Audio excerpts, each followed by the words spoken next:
Yep. Oh, there we go. Yep. I see us. Hello, Brad. What's up? How come no one's bid on Dinch Attack? Looking at these bids, I'm Been- like, where's Dinch Attack? What is Dinch Attack? It's the skateboarding. How many bus trailers I game. got to show this kid? He's shown This it like 4 or fucking 5 child over here. I think he just saw Man. the vibe and was like, I'm out. Which is fine. But I think it's going to do pretty good.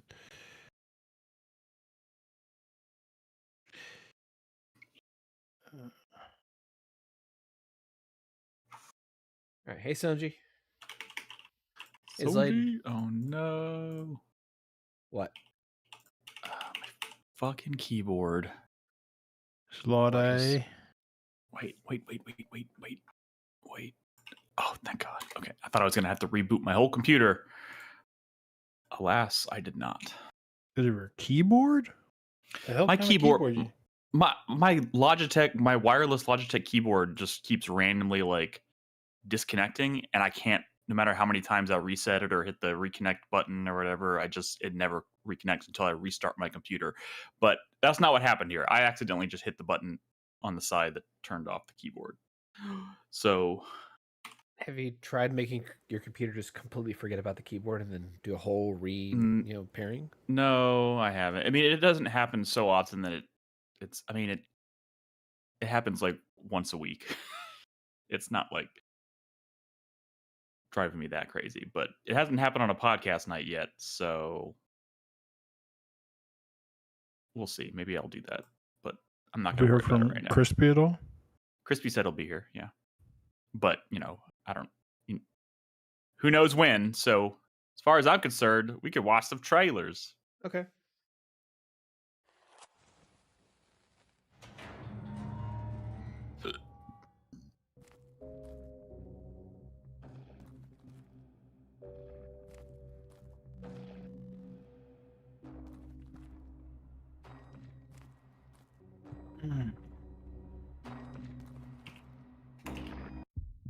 I can't type.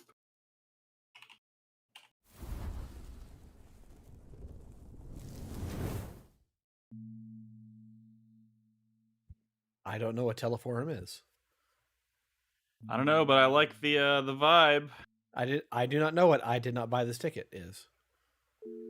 I don't know what Drowned Lake is either.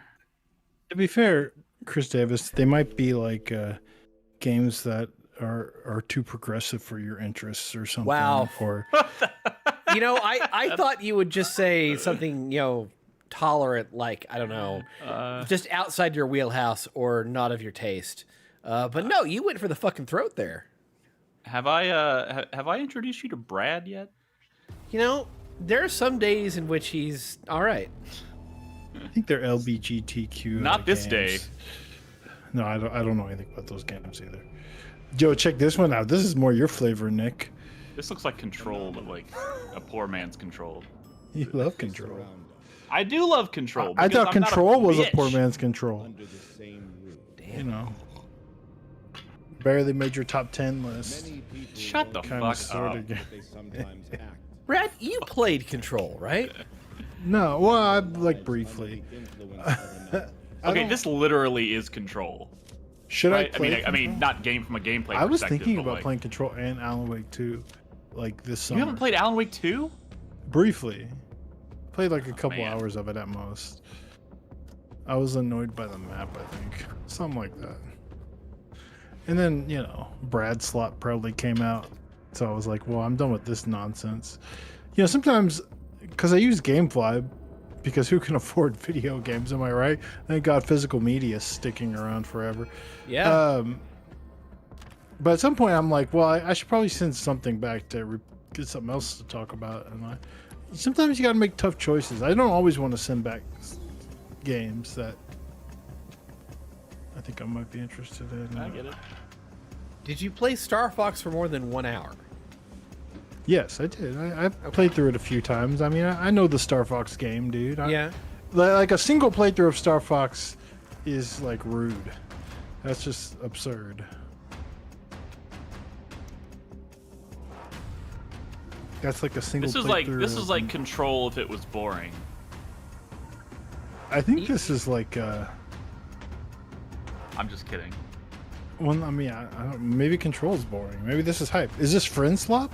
Is it like Phasmophobia? Like find the. I don't know. I don't think this trailer is doing a very good job of like. I mean, it's because it could be like a Phasmophobia. If it's explaining a vibe, and I like vibes. I'm like Control Simulator. It even has the word control in the. All right, shh, everybody pay attention. Everybody pay attention. All right, pause. Fuck you. I could already tell where this. What was that? No, Nick. It was an anomaly. Although that's a good bit.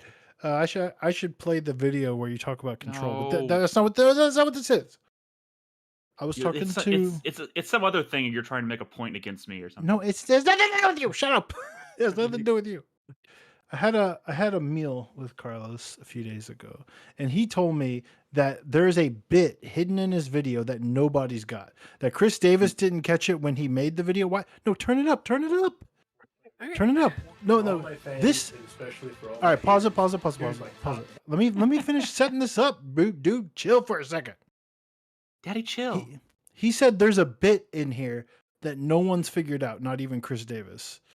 So I wanted to watch it because it's only like 6 minutes long. He didn't tell you what it is? No, he didn't. Oh, I thought you were trying to show us. No. So I want all of us to like, detective the shit out of this video to figure out what the bit is. Well, if he has a bit, we need to be quiet and listen. I know. So right. so that's why I told you to turn the volume. We could have already missed it. We don't know. Yeah, we could have already missed it. I don't know. Maybe he's rhyming or something. So all right, go. Team member of 4Player Network. For all my fans, and especially for all my haters. I mean, I can already tell that his mic sucks. Yeah, his mic sucks. That's the bit. That's not the bit. That can't be the bit. All right. Pay attention. And he did capture his own footage, but I don't think it has anything to do with the footage. I can't remember what I asked him a couple of questions, but he wouldn't really tell me much. If he captured his own footage, I would imagine he did that for a very specific reason. No, because he plays the games that he puts on his fucking list. That's why he captured his own footage. All like indie horror bullshit. I don't think he captured all his footage. I remember having to do some. Or whatever. Man, 2025 was a pretty good year, huh? Yeah. Well, wait till you see Carlos's list. Vampire Survivors changed the gaming landscape forever. And now it is required to have one of these in every list. Gaming has been reduced to its simplest elements, a Skinner box. Straight up slot machines. Numbers go up. What if AI wrote this? Vampire Survivors was my game of the year from whenever it came out. I would have, until he said fuck it, I probably would have been. All right. I'm not immune to their draw. It's a good game.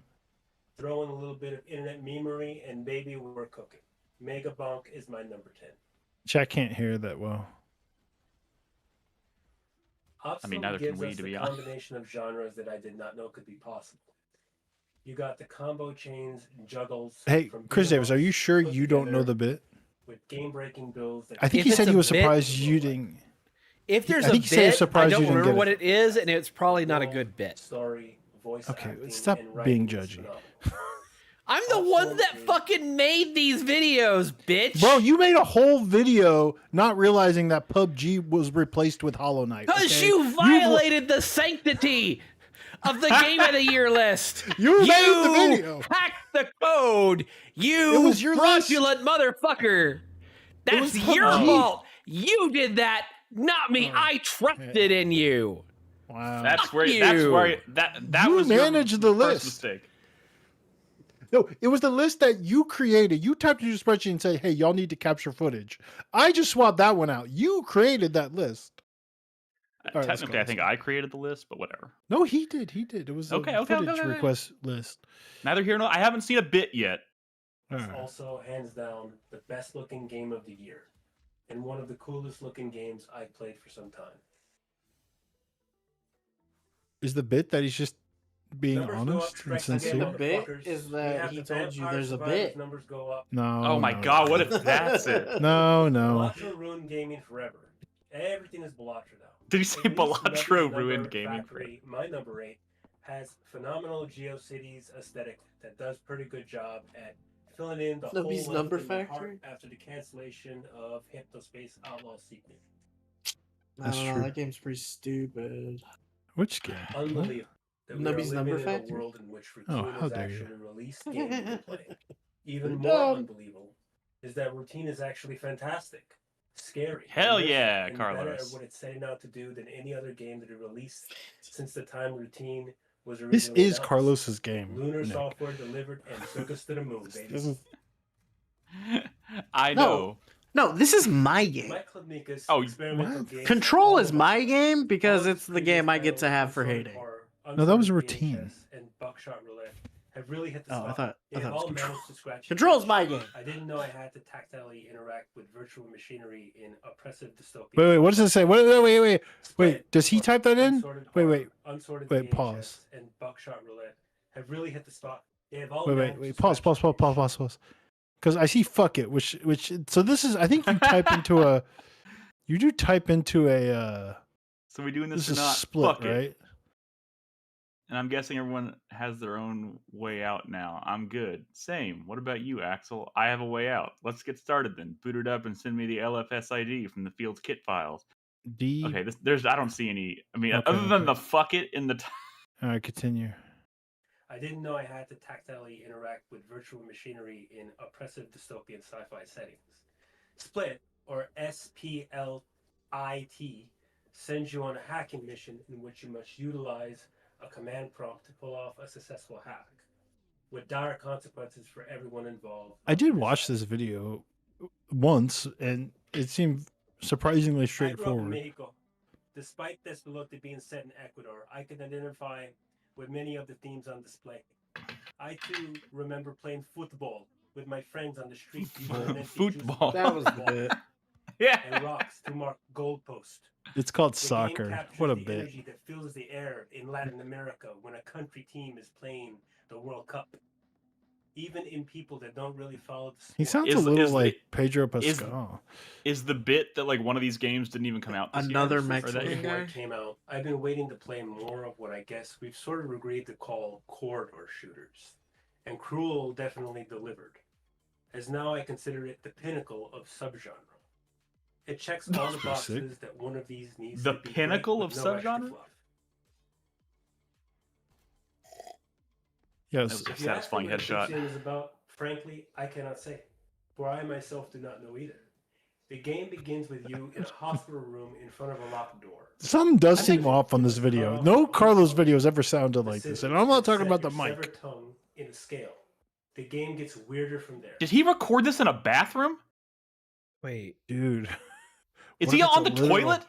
literal wait. bathroom? Okay, no. Is he I thought sitting for a on the second. toilet while recording this? I thought for a second the bit might be that each segment is shorter than the last, but no. No, That's no, not no. much It's of a that. bit. I think he recorded Yeah. this while sitting on the I toilet, really guys. can't go into too much detail. That's about every Shane one of his Jigsaws without videos. Spoiling some of its best surprises. All I will say. Oh, what is about it here? reminds me No, of the no. psychometric exam I took once as part of a job application. Something that is both great at making smart people feel dumb and dumb people feel smart. I aced that motherfucker and did not get the job. Back in I think I figured it out, 2019, guys. I played an amazing No, you short didn't. horror game called Love Sam. I convinced multiple other people on the podcast to play it, and it took my number 3 spot that year. It was the kind of horror that sticks with you when you're done. Letters of Bernard Thorne from the same dev outdoes Love Sam. What It's if terrifying this and ain't, sad, isn't even but footage of that unique Dude, game? that- narrative experience bit in was which you the- play as an old man I aced that moving around a motherfucker. home in a motorized wheelchair while What if the reading bit was him tragic trying to events trick you into of watching his video? It was a It's the good kind of joke. game He that was we know- like, we've it's the watched kind of it. thing that makes smart people But you feel also dumb and feel the dumb need people to feel do something smart, and I else to fucking try to aced get that over the shit. dread. I mean, that is funny. It's a That funny- is- Uh, it's a It's a funny good- liner, but it's Also, Wait, I wait, mean, it's not Sam- over. 10, go wait. It's terrifying and sad. A Why'd you unique horror narrative experience in which you play as an old man moving around a home in a motorized wheelchair while revisiting tragic events from his past. It's the kind of game that when you're done with it, it sticks with you. But you also feel the need to do something else to try to get over the dread. Guys, I think he's sitting in the bathroom. Wait, let's listen to the end. So The that's my outro. top 10. Go fuck yourselves. See y'all next year. Later. Damn, Ike got us. I don't know. I don't know what it is. I On think to he, the next trailer. I'll I ask think he him. I'll lied. ask him. I think bro, he I lied. think he recorded that while taking a shit. No. Why would he be surprised Chris Davis didn't figure it out then? I don't know. I think maybe we have to ask Chris Davis what we're missing. I don't know. Go wild. Look, the point Did he- is, he was glazing Love Sam, and that game sucks. Oh damn. Oh, I can tell you what it is. He recorded that from a closet in Chris Davis's house. That's why he's surprised Chris Davis didn't notice. That would terrify me. Let's go. That's not technically a bit in the video. Again. That's true. Zoom. That would also reflect some disturbing stuff that happened to me today. Oh no. Oh yeah, someone was hiding in your closet. No, I had to attend multiple meetings. And I had to step out of one to go to another. And, I trusted my coworkers to, just log me out when they were done. And I was 45 minutes into my other meeting when I get an email that just says in all caps, "I know what you did last summer," clown emoji, and it's sent from my email address. Persona. And I was terrified for half a That's pretty second. good. You were That's- terrified. Yeah, 'cause I He thought thought I'd been somebody fucking knew about the. hacked. He thought somebody actually knew about the murder he committed About last summer. Yeah, what he did what'd last you do summer. last time? Normally, each person can wield only one persona. Yeah, if you have nothing to hide, what are you worried about? What kind of David? skeletons are in Chris The protagonist Davis's can freely closet? switch between fucking various many. personas. Is this the remake? I think this is the first Each time me persona seeing. has its own unique skills. They've shown and footage of this footage of the before. remake. And I by know, but I've switching just never between seen it them in to motion. match the characteristics We of have your shadow. Had this one. You can gain the upper hand in battle. Doesn't Persona 4 just kind of look like this? Yeah, They're I all mean, just it's starting to blend together. I don't know. I mean, I think Furthermore, it's one of as those you things fight where it more already battles, looks really nice. your I think it's personas just level like up and smoother, learn like new the skills. textures and everything, like everything. No, I just think looks... there's completely new models and stuff. Collect Really? and That level just I mean, I would looks have to crisper. hope. Expands Uh, This your was a that's new. PS2 game. They were chibi. Yeah, PS4. It's not even that, but they were chibi characters in Persona 4. The Velvet Room is Or a more special chibi, space you know? accessible only Yeah. to the protagonist. Welcome to the Velvet Room. This dude looks the fuck. Bitch, this is a you can car. Perform Persona Fusion to combine the protagonist. You know, I'm really proud of myself for playing through Persona 3, but I think that's the only And time I'm ever going to Metaphor. play Persona. And Metaphor. Whoa, right. you're out on Persona? No, I'm being realistic. Like what are the odds I'm going to finish another Persona game? You also finished Metaphor. I know. Metaphor's pretty sick. Wait, but this is a beloved game. Fuck I know. was I'm that? probably going to cave when I see Persona 6. I've already started Persona 4 and made it like halfway through it twice. I feel like I got to just I can't. I don't think I have another restart on Persona 4 in me. What about 5? Oh, you also played 5 some. I played 5. 5 is also one of those games that I played and I put it on my top 10 even though I played like 20 hours of it. Wow. And I kind of regret that. I'm trying to do that less. 20 hours of Persona 5 is like not nothing. that much. It's nothing. But I enjoyed that 20 hours. Did you put Persona 5 in a higher slot than Control? No, I put it at number 10. I don't know. Maybe this is kind of where your reputation came from about your number 10s. No, you created my reputation. Yeah, you created that reputation. You bitch. What are we watching? This. Oh, this is the. This is I think this Orbitals. is the opening movie to Orbitals. But you know, this is the hype part of Orbitals. Is the fucking animation looks sick. It does look sick. I mean, that looks really good. Oh, they're just showing off the various different languages it's dubbed in. Okay. But I think this is the opening or something. There's previews of this out there that just came out. People seem really high on it. This is one from SGF that people just they've been embargoed until now, and they're like, "What? Why was there such a long embargo?" Nobody knows. They wanted to have good news come out like right after something fucking terrible had happened. It takes two, like. Well, the preview embargo lifting might be a reason why somebody bid on this week, honestly. But we're not seeing much gameplay here. I got to be honest.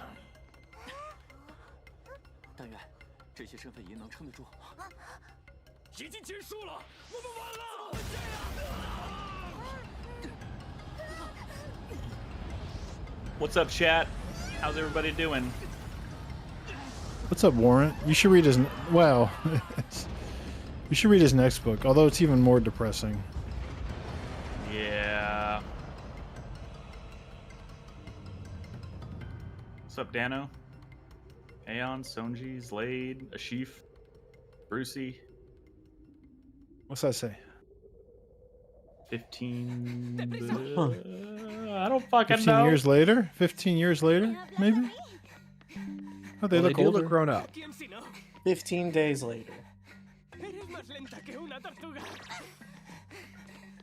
Dude, even the sound effects sound like old anime. It's pretty sick. Yep.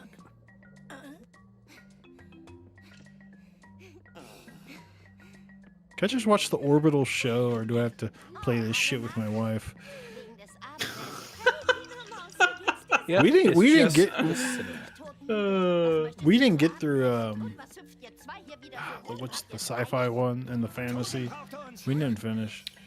I could tell she wasn't really enjoying Split it. fiction. Yeah. Mas eu já resolvi tudo. O jantar, ué. Eu estava pensando em talvez comermos um navio. Relaxa. This is a This really really long is- movie we're watching. Tá bom? Well, I think it's the opening cutscene. I know, I but hope- like, are we I hope gonna this watch is the whole g- thing?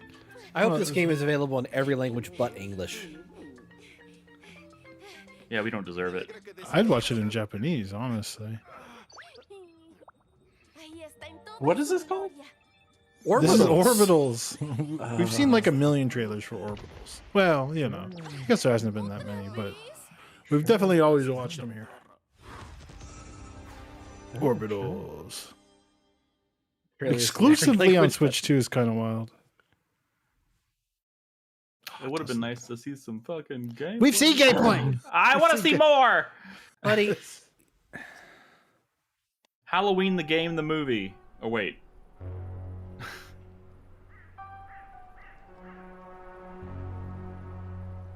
I love me some Halloween, but I don't know, man. you don't want to play an asymmetrical horror game? No. Plenty of opportunity for that. I mean, it's practically an untapped market for multiplayer. Like, how many? There couldn't be more than, I don't know, 50 or 60,000 of them. Yeah.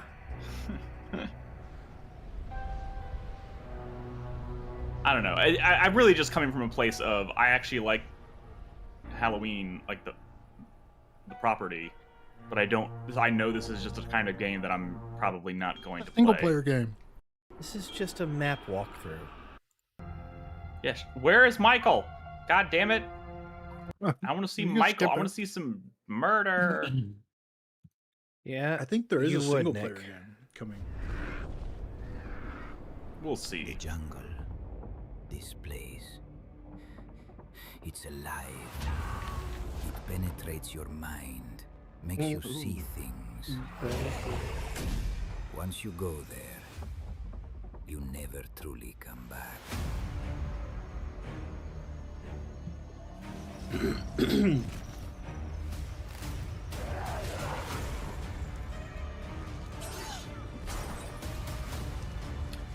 This is some Nick slop. Well, I don't think so, buddy. Looks Pirate like a. zombies, I guess.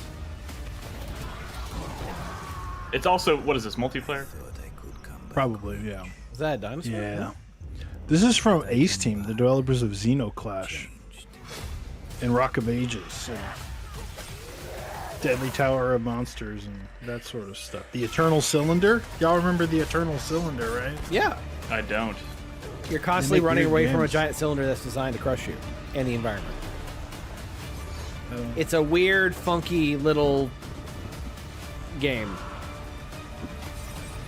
Did you see that tree that was running away? I saw that tree, yeah. That was funny. The treasures of the Xenoclash. ground are just That's the old first person game on the 360 or whatever. It was like an arcade game, but Xbox Live arcade game, but This is definitely a. it was a Summer of Arcade game where you like Friends punch swap weird game. looking shit. You fist fight weird looking shit. No? Xenoclash, anyone? I mean, remember it. Yeah. Somehow. Schrodinger's cat. Oh boy, look at this. More at ending those. darling bullshit. If I had bid on this, would you have stolen it from me? If you'd bid on this, would I have stolen this from you? Yeah, I was too afraid to bid on it. Because I would have seen the game you were bidding on and then been like, oh, that game. Yeah, he's right. I bet this will do well. I should try to get this for myself. Or because, I look, do Brad's believe bidding on a game. Fuck Well, you wouldn't have. Well, that's the thing. If you would have seen it, you would have. You Little were bit of like, both. well, it's probably not fucking Nolan. And maybe searched for it or something over in the other Discord, you know, that one. And been like, oh, fuck this dude. Look, a magician never tells. And a gentleman never asks. What do y'all think about Zero Company? Is that going to be a banger? Dude, I don't know. I mean, maybe. I mean, fucking hope so, right? EA's not doing a good job of like showing footage. Like, there's not a whole lot out there. Is it really coming out in August 27th. August? It feels like a game that should get delayed. I am the warden. I'll be right back. I just added this because I went to shame Nick for not playing this yet. I'm going to. I'm waiting for a sale. What is Chronos Lazarus? Man, It's I don't. a This is like DLC. Where did Chris Davis go? He's at the. I have no idea what this video is. They could start playing Michael Jackson and we could all get banned. No, it's a D. You abandoned us with a dev diary. He left us here alone with a dev diary. We need an adult. What the fuck, Chris Davis? On the setting of Chronos because we want. Wait a second. What if this spoils the actual game? This super strong character. Oh, it's Talking Heads too. That is, Chris Davis, what the Pathfinder. fuck, And to dude? have that kind of a character His shipment transition of into of the various warden, well, it butt was plugs very came exciting. in, and he has to test each one of them out before he decides if he needs to send them One by back or one. not. Yeah, one by one. Like this one's too small, and he packages it back up to send it back The second or whatever. reason was that we This one's also just right. wanted to, provide a different Something flavor, to that different effect. taste of the Oh original man, what did he so that do? He it's, fucked way us. more He fucked us good. based so You that fucked can us. feel, You're the one that different fucked us because you couldn't take more than 5 seconds to actually click through a fucking video before adding it to the fucking playlist. Fuck No, I you. knew it was a Sometimes a dev man diary. needs to take a shit, okay? That was a fast shit. You've been eating your fiber Like gummies. I didn't even have time to wipe. Been eating his fiber gummies. I'm proud of you, dude. You had to be extremely careful. Management of resources. He didn't even need to wipe. Every That shit second just slid was out. precious. I still expect our producer to click through these videos a little bit. Oh my god! Don't Sent me take the bait. playlist Don't 2 minutes before we went live. don't take the bait. I Chris made Davis. it 3 minutes before we went live. Hey, no, but seriously, Chris Davis, you too. How between you and Nick, I feel like it's a shame that y'all have not played Chronos. It still hasn't gone on sale. It's like $50 still. Doesn't look I'm good waiting. to me. Damn. It's This is a $53.99 right This now. is a Bloober original, and it looks like Dead Space, and you like Dead Space. I love fucking Dead Space. This doesn't look like Dead Space to me because the Dead Space has good reactive combat. This just looks bland as shit with a Dead Space sheen on it. Man, Chris People like Davis this is game, spicy man. tonight. It looked pretty reactive to me. Not the early footage, that half-hour demo that I watched. Zero Sky says, "Imagine listening to shit talk on yourself while taking a shit." Well, that was the idea. Teleportation. You can I've legitimately heard good things about this game. Also, aren't we Bloober fans now after Silent Hill? Okay, look, Brad. I'm pretty sure this is on me to play, Partially, and I'm yes. going to play it. You have an obligation. Okay. I'm moral also in a obligation. situation right now where I don't really have anything on my radar that I'm definitely There you going go, to dude. play. It's Bloober and Dead Spacey. I know. More like anything on your gaydar. Just make. Try to kill your mirage. Just make it cheaper. I don't want to spend $50 on this right now. Then you use the teleport on the other side, so you gain time and distance. Yeah, watch. I have my eye on this and Mafia Old Country. I'm like waiting for. Oh, please play this instead of Mafia. My God. I'm definitely playing Mafia. Well, Mafia is also getting DLC pretty soon, so. So is that we're literally watching a trailer, a dev diary for DLC for. Oh, this is good for them. They're making DLC. It's quicker and stronger. I mean, I bet the combat's better than Alone in the Dark. Remember from the original game. I mean, not that everything is can fair. be Alone in the Dark. That is a fair assessment. That's true. He does say that sometimes. No shade I mean, against- it's just south of Resident Evil 2 remake. You know, I have it on good authority that is correct. I'm glad you're embracing your words. You know. No, I haven't embraced you it. have the courage of I'm your defeated. convictions, and I'm fucking defeated. Okay. What does he mean when he says he has it on good authority? He's the authority. I'm the authority. Yeah, he's played Resident Evil, and he goes, you know what? Alone in the Dark is this good. On his authority. I mean, I didn't play Alone in the Dark, so what? On the authority of a guy who likes Resident Evil. I played Alone in the Dark. Bloody at some point. And Nick didn't disagree. In fact, he kept quiet all those times where I brought it up. I didn't want to start shit. Oh, you could probably skip now. Yeah. Although, you know, I mean, I heard this game's pretty good. I mean, I'm being sincere. I will play it one day, and I will talk about it on this podcast one day. Blade, I already dabbed, okay? Did he? Chris Davis is feeling he dabbed while especially taking a spicy shit? tonight. No, he dabbed on the camera. I mean, I dabbed live on camera. Is this money? What is he giving us? What is Lade giving us? We never got a redeeming 6-7 channel out of points him. on Twitch. What are channel points? Nobody fucking knows. Yeah, nobody knows. Do they give them to us? Do we get them? I don't know. You're performing for points, and they're not even real. This is like a full story. How many points DLC. will it take for him to whip his dick out? Is this Oh, another one I'm sad none of us played was The Altar. Dude, I started this and I had it on Game Pass. I don't have Game Pass anymore. That's part of the problem. But It like, got really good I reviews. do want to play this really bad. Well, this is story DLC that's coming out this month. I know. This came out at a time when there was just too much other stuff I wanted to play. So I don't want to spoil anything, but I didn't play The Altars. But I think this is following the story of like an altar that gets left behind or something. From the comments that I read. You mean for the DLC? People were for the DLC. People were popping up in the comments like, "Oh man, I knew he would make it" or some shit. And I'm like, "Oh damn, maybe I should play The Altars." The people who played The Altars seem to really like The Altars. Oh yeah. I don't think enough people played it. My notes were destroyed in the explosion, but I'm just glad Microsoft doesn't own this dev. Because, you know. in the end, all the variables, questions, hypotheses. We should say that about every trailer and trailer talk. Glad Microsoft doesn't own this studio. We start talking, which means that I am dead and everything went as planned. Microsoft, huh? Did I hear something about them earlier this week? Yeah, Oh, nothing happened this week. Just nothing at all. We're gonna talk about it. Are we ready to start? Is this? Are we? What's next? I think we're done after this next one. Death Bulge. Let's just. You had me at bulge. Can we get one more clean read of that, please, Nick?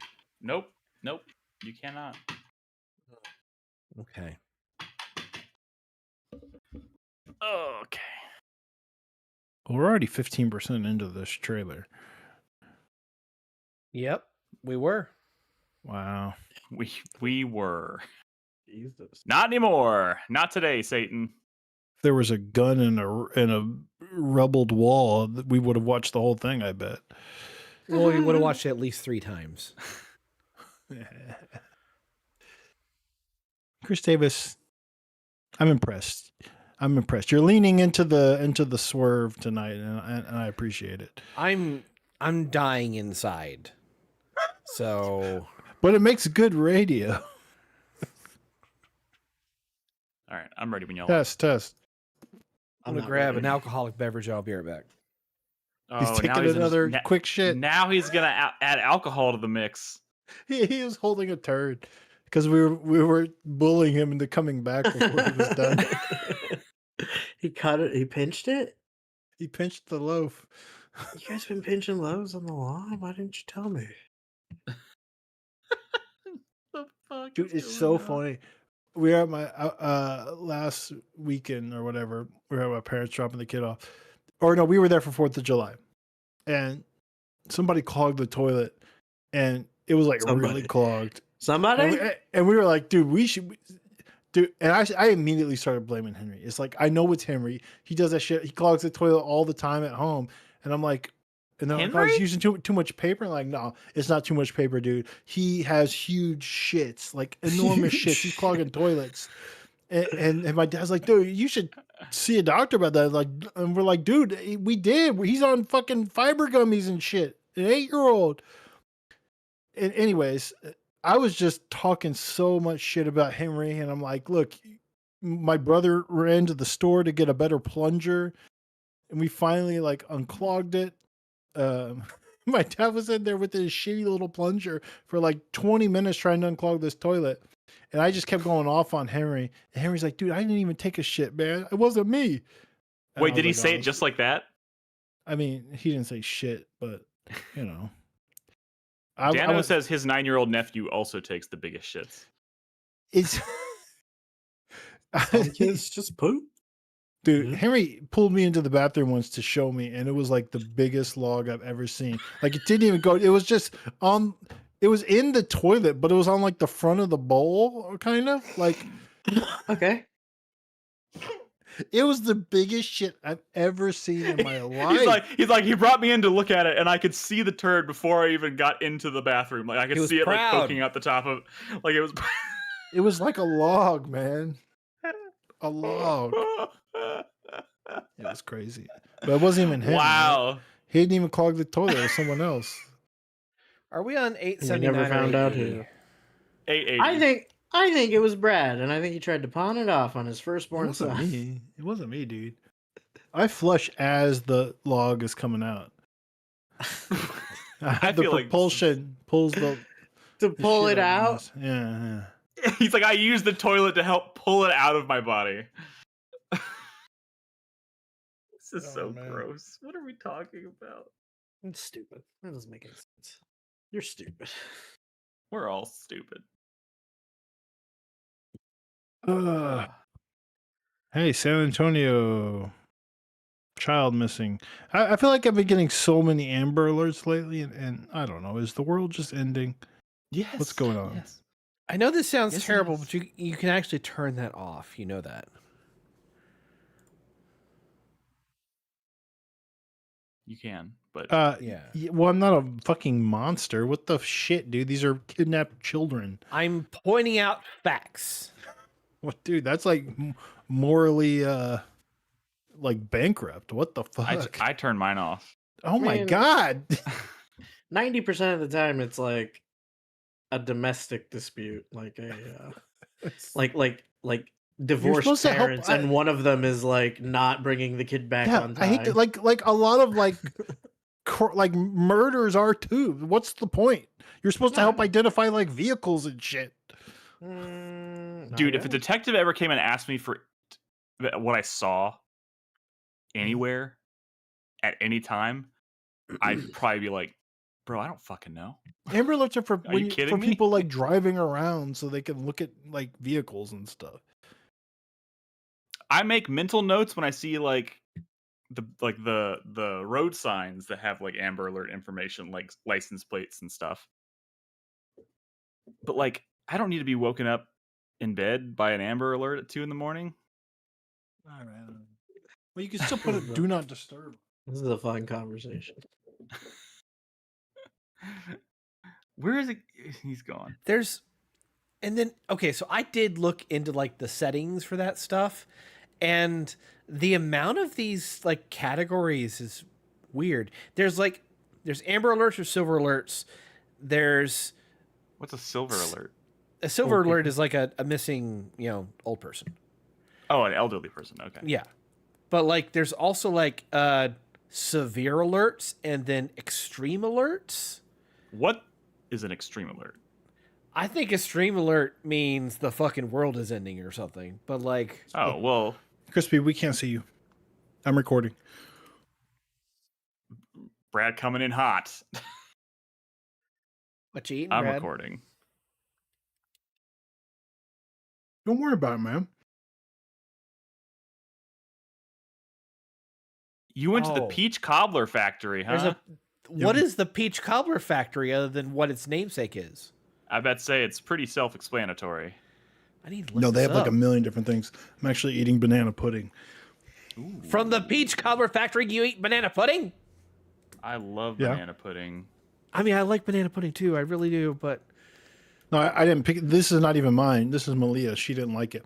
One good thing about being married to a picky eater is I get so much leftovers because she will take one bite and go, I don't like it. And I'm like, okay, sweet. That was going to be my second pick anyways. Bring it in. That's over by the Flicks Brew House? Yes. Please don't dox me. What the fuck? I looked at the closest one to me, and it's either San Antonio or Round Rock. We were actually there doing an escapology because during the summer, if you do the first slot, you get like, it's only $25. A matinee price for escape room? Yeah, a matinee escape room price. Hell yeah. Doing escape rooms in 2026. Well, I mean, we didn't have the kids, so like sometimes you're tired of watching movies and shit, and you know you want to do something a little different. Watching movies. I watch a movie every goddamn day. You're like Tom Cruise. Anyways, Are we ready? Yes. Everybody recording? I know Brad's recording. We He escaped. said as much. They have cobbler cookies? Okay, are you recording, Chris Doesn't even make Davis? sense. Yes! I'm fucking recording. Crispy? I am recording. And you're recording everybody's recording the correct microphones? Did mine sound okay last week? Yeah. Well, we didn't do a show last week, so I last suppose... time? Yeah. Last time? Okay. Yep. Then we're good. All right, then let's do a quick roll call, starting with Brad. Hello. Chris Davis. Hello, I'm speaking into the microphone. And Crispy. Ahoy. Ahoy, mateys. Hello. And Christopher Davis. Hi. And Christopher Davis is, I don't think that worked, the timing on you were trying to make a splashy, like, pop. That's not an alcoholic beverage, you bitch. It's Cachorritos, bitch. These things sneak up on you, and I don't think they make these anymore. Okay, this might be the last one in Texas. What is he saying? So just a heads up, everybody listening Your at home, stomach watching aches at home. gonna sneak Chris up on Davis you for drinking too much orange soda? Chris Davis is coming in hot tonight. He's spicy. Yeah. He's got attitude and spunk, so that's cool. I like exciting. it, man. Why? What's got his panties in a twist? I don't know, but well, I could say the video game world continues to fall apart at the seams. We're going to talk about it tonight. But I figured before we get into like terrible shitty news, we could talk about something light and fun. I don't know. Anybody seen any good movies lately, or I don't know. I was out of town for a week. Not light and fun movies. You didn't see any light or fun movies. What did you see? I don't think I saw any movies. Oh, okay. Well, fuck me then. I'm going to see Evil Dead on Saturday. That should be fun. Sweet. Light and fun. Yes, so a modern Evil Dead film. Light and fun for me. Oh man, I don't know. We got video games stuff to talk about tonight because Sony and Microsoft are both shitting the bed in their own special ways. We'll get to that. They're not just shitting the bed. They're setting the bed on fire, then burning down the fucking house with it. They're shitting on the bed, then setting it on fire. Which I have a private message incoming alert here from Nightshader. He says, I can tell you what the Carlos bit is. Oh, okay. Wait. Maybe you should give people at home context because if they weren't watching Trailer Talk. Apparently, there was a bit in Carlos's Game of the Year video that no one noticed or no one cared. From no last one year. cared. From last year, yeah. And no one could figure it out. So we watched it as part of trailer talk to see if we could figure it out, and we still couldn't figure it out. But Okay, first of all, I had a theory. It is. I had a theory. Your theory was that what? My theory is that he recorded the whole thing while taking a shit in the bathroom. Because, like, it sounds like a like metaphor. He's in it's like a metaphor. I see what you're saying. His microphone sounds terrible, and it sounds like he's in a very echoey room. And not directly in front of his microphone. So it's like he propped his phone up on the counter while he was sitting on the toilet and just recorded his audio. Nightshade also says it's extremely underwhelming. Oh, okay. So, okay. What's the bit? What? He hasn't answered me yet, but I'll let you know as soon as I know. What if that's the bit? Situation. The bit is that there's actually not a bit, and he's just going to see how many people he can get on board thinking. That's what I said. I said the bit was that he told Brad there's a bit. That's not that bit. Just to trick him into watching it on trailer talk. But I already It's in your head, Brad. Nah. Anyways, how's everybody doing? We didn't do a show last week. It was, July 4th. I was out of town. I was out of town too. Yeah, so I don't know. Sorry if I sound low energy. I feel the industry is sad right now. But again, I don't want to start on a sour note. Let's talk about the video games we've been playing, and then we can talk about the sad shit later. How's that? I did see a movie. Wait! I did. I saw a new movie. I forgot. I have a letterbox. I could have just looked at that. I saw Leviticus. Oh shit! I saw that you posted about that. That's been on my list. How was it? It looks good. It was good. Shit. It's like I mean, it's a little bit like yeah. It's like It Follows, but not very like fun. It Follows is kind of fun. This is not fun. But it's good. It's kind of depressing. Yeah, no, it's good. Of course, it's good. It's more of a straight. I mean, well, not that I would want to classify It Follows as not horror, because it certainly is creepy as hell. But like, there's that. It's the snail conundrum or whatever, right? Yeah. It's exciting. It's exciting. It's intense. I also watched Undertone because I'm a podcaster. And I saw that in theaters. I don't think it's like an incredible movie, but it is very effective horror for me. Yeah. So yeah. I found it enjoyable. I was insulted by the podcasting. It's a long time podcaster. There is a lot of different kinds of podcasts. And I have actually listened to a few podcasts now that are more like the podcast that's depicted in that movie. Yeah, sure. But I mean, it still didn't feel very natural or anything. No. I mean, dude, I've listened to so many podcasts now that are like 100% scripted, or like the delivery of that scripting ranges from like overacting, trying to make it sound casual, to we're not even going to try. It's just like reading the driest material possible, but somehow what made it really bad was when they're like out of character conversation. Yeah, like the not recording, and they're like, okay, let's get back into character. I'm like, what do you? Stop it! No one whoever wrote this never listened to a podcast. That's what I'm saying. There are lots of podcasts out there that are exactly that. One of the podcasts I listen to the most is 100% like trying to act like they're not acting, but like you can tell right before they started recording, they were like, okay, let's get in character. And it's like, wow. Okay. That shit's real. What podcast? Why do you listen to it? I mean, I listen to a lot of true crime podcasts, and a lot of true crime podcasts are scripted. But the delivery of those scripts ranges very dramatically, and usually when they're trying to make it sound more casual. True crime podcasts? I do. In fact, that's like 90% of the podcasts I listen to these days. Well, I mean, I listen to like criminal and stuff, but that's not like bad though. I mean, I don't know. Anyways, whatever. Yeah. Anyways, that's we don't need to go into that. All right. You guys have awful tastes. What are you talking about? What are you talking about? Let's talk about that. No, I want to know what Crispy's listening to. I'm not listening to anything. Yeah, Crispy. I listen to a book every once in a while. Yeah. Well, I mean, I can't listen to an audiobook while I'm doing things. Right. Yeah. I guess if you're And I'm what? I'm what? I'm a kind of I'm a one of dummy. those cool people who can't listen to audiobooks. Kind of I'm a dummy. I'm officially on book 3 of Dungeon Crawler Carl. That's an update I have. My wife is thrilled, but still annoyed because I'm nowhere near book 8. I did watch a few episodes of Love Island. If you want to know my opinion on, I need to know your opinion on this right now, Brad. no, I mean I think it's I think it's a bad show. No, no. Well, I need to know what the hype was about, and I'm still a little lost.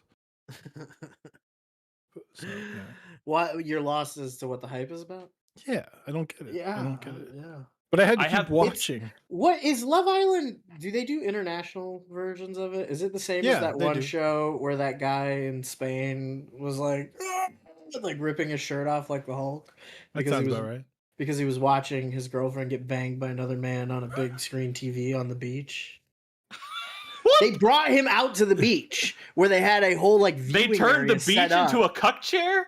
Yes, and like a really fancy cuck chair. They sat him in it. They turned on the TV, and it was a security camera footage, like a low light security camera feed of his girlfriend's bedroom, while another guy is getting in there, and they're getting all lovey dovey, and then literally on TV they're showing him just railing her under the covers, not censoring it really. The only censorship is the blanket, I think that's an episode of The Rehearsal season 2, actually. And this guy's watching it, yelling at the TV, "No, mi amor!" and tearing his shirt off. That is what Love Island is kind of like. It's crazy. This went viral on Twitter a few years ago. Someone knows what I'm talking about. Yeah, I know what you're talking we gotta about. find. I think his name was Paulo or something. When Sincere betrayed Melanie when he was talking to Kate. I mean, come on, you can't be doing that. It was better than Shakespeare, dude. It was great. You know me and cringe, but I feel like I'd kind of like to see that. Dude, it's too it's beyond cringe doesn't enter into it, man. It is absolute pathos. It's like the rawness of the human experience right there. But there's also a lady with a microphone watching him have this breakdown and just being how are you feeling? How are you feeling right now? That's so fucked. Imagine the lowest point of your life, right? Just watching something your heart is breaking, and in the moment someone's in front of you with a microphone saying, "Tell us how you're feeling." Jesus Christ. But it makes great television. All right. Temptation Island. I think I found the clip. Island? I think I found the clip. Okay. Montoya crashes out. Montoya, that was his name. Yeah. Save it for share that link, but let's save it for the break. Temptation Island, is that what it is? Okay. I think so. All right, guys, let's get to it. Let's talk about video games. Rein it in, Brad. Stop looking at this video. Brad, I've been playing a game. Wait, no, I can't start. I'm not going to be the first one to talk about a game tonight. I want to know how far you are. I'm 20 hours. Oh, shit. He's for real. It's not like Baldur's Gate. He's actually doing it. I've played 80 hours of Baldur's Gate, you son of a bitch. Okay. Yeah, but you didn't beat Act 2. I did not beat Act 2, but the acts of that game are huge. But anyways, I'm 20 hours into Final Fantasy Tactics, the Evilise Chronicles. Damn. What made you pick that up? Steam sale?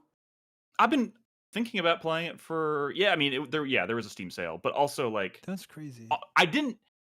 I thought it was already in our library, and I've been thinking about playing it, and then I was like, wait a second, it's not in our library. I thought somebody else had bought it, and that wasn't the case. So I was like, fuck it. I'm about to go I got a physical on Switch. I rarely pick up physical games. Go Sony. I guess we'll talk about that later. We'll talk about that later. But that one I wanted to buy physical, so yeah. Got on Switch. Yeah. Cool. So, 20 hours. So, I mean, that's substantial. And I don't think you're grinding random battles. I am grinding random battles because let me tell you, I just beat Act 1 last night, and I think that's... Oh yeah, so you're not so far. Yeah, I mean, I basically you played feel up to the current day. You've played the flashback essentially. Yes, I'm a few missions into, or a few battles into, when you return back to the current day. Okay, cool, cool. August, And fucking August. Argath. What do they call him in this one? Agrius? Or no. Oh, Argath. Argath. Dude, that's okay. Orgasm? I'm glad you asked that. Can I just say, one, I'm really liking this game, but I gotta say, the fucking names of the characters in this and the town, like I'm not gonna remember any of that. Wait, did they change the names? A few of them, yeah.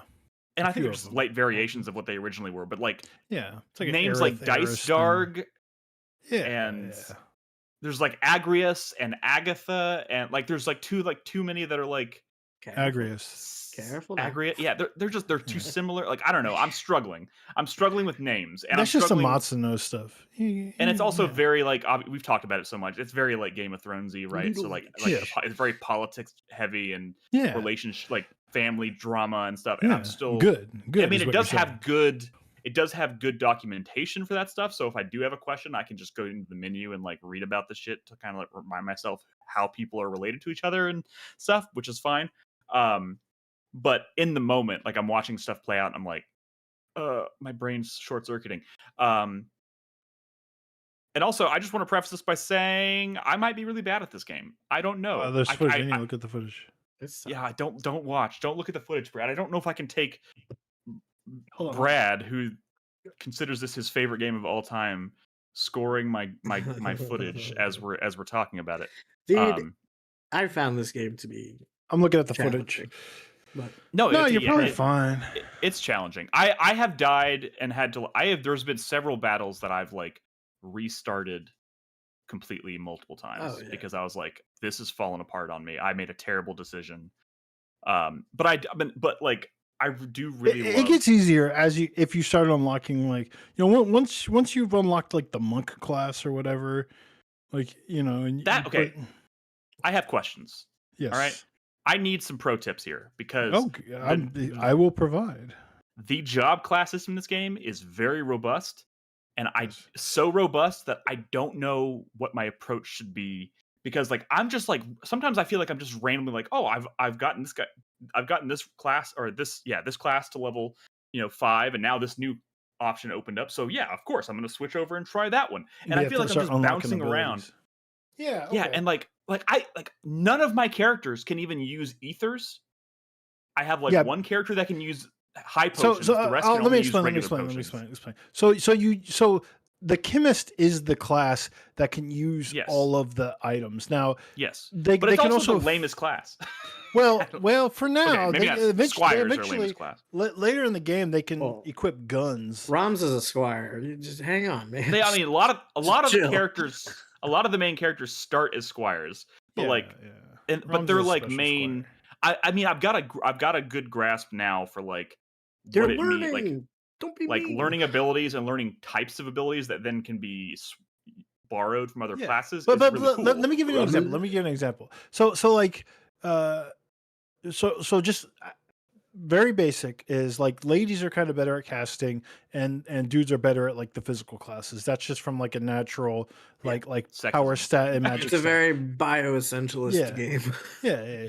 But like the chemist might seem like a lame class, but if you unlock potion, high potion, ether, a Phoenix down, of course, and then I got unlock potions, like the Phoenix downs and But let me explain. What makes the chemist good is that the chemist can throw items, so you don't have to be right next to a character to like raise them with the Phoenix Sound or to heal them. Now, if you don't want to be a chemist, that's fine. So learn the ability like throw item. You can learn that the ability to throw an item, so you can switch over to a more powerful magic class like a black mage, but then have her sub skill be item and her sub ability or her support ability be throw item. Now all of a sudden she's as effective as a chemist at throwing items, but has the power to do really powerful magic. I was being a little hyperbolic when I called the chemist lame. I'm just saying like some of the chemist abilities that seem very basic. Like I just want to be able to replenish my MP with an ether. Costs like 300 job points. Takes you're right. Forever. Going into a battle where you have limited space, like limited slots with a chemist, They really can want sometimes you to like just grind it out. So no, but here's the thing. Here's the thing, Nick. Your I've been grinding a generics, lot. at least now that you're in chapter 2, you can do propositions where you can send like your generics. Yeah. You can't send story off characters. So you switch them to the classes you don't want to use in a regular battle. Like switch them all to chemist so you can learn like auto potion. That's like one of the best reaction abilities in the game. And then when you bring them back, change them back to the classes you actually want to play in battle. And now they've learned like that essential reaction ability without actually having to like fight with a bunch of chemists. I mean, that's essentially what that's for. Now, okay, now, so that's for like good. the story like characters, you'll have to like trudge through it. But the other cool thing is they don't tell you is you can like if you have a chemist in battle, every time they like are getting job points, like each one of your other characters that have access to that job, or even if they don't, they're getting passive points. You get they get like 25% of those job points passively. So you'll gradually earn chemist points like the more that I was wondering about that because I was in effect, I feel like I'm seeing other classes rise, like get their points rise. Exactly. That's exactly how that happens. It's one of those like untold systems that they don't really explain, but you'll notice like you're getting job points in other classes. And in fact, if you switch all of your characters to chemists, they'll all learn each other's points that much faster. So you can like really blaze through. But that's then you got to fight battles as a team of chemists. True. I mean, once you unlock guns, chemists become a little bit better. But I will say monk is like easy like early game tip. Like their skill set is really good because they have the ability to heal health and MP for free. And you can even do it with other teammates in like a T pattern, but you have to be on the same level. So sometimes positioning is very important in battle because you want them to be on the same level so that you can. I'm learning all the little chakra idiosyncrasies like that, like having to be on the same level and how the squares correspond and stuff. This is a very old game, really cool. and even though they did some modern conveniences, it doesn't have like all of the modern conveniences that you would see in like a more modern tactics game. But a lot of the systems, they hold up. So yeah, I'm digging it. Yeah, I'm glad I'm finally playing this. Just know that like one more tip. This is like some classes are faster than others. So like a summoner is a really powerful class, right? Summons can be really powerful, but a black mage actually goes a lot faster. Like their turn orders come faster. So if you learn like abilities from a slower class and switch back to a faster class or a class that has a higher like stats, like you can actually get the benefit of that other class even better than being in that other class. So I have a summoner and like there's one passive or support ability that he has that I feel like is like using a summoner isn't helpful. Short charge.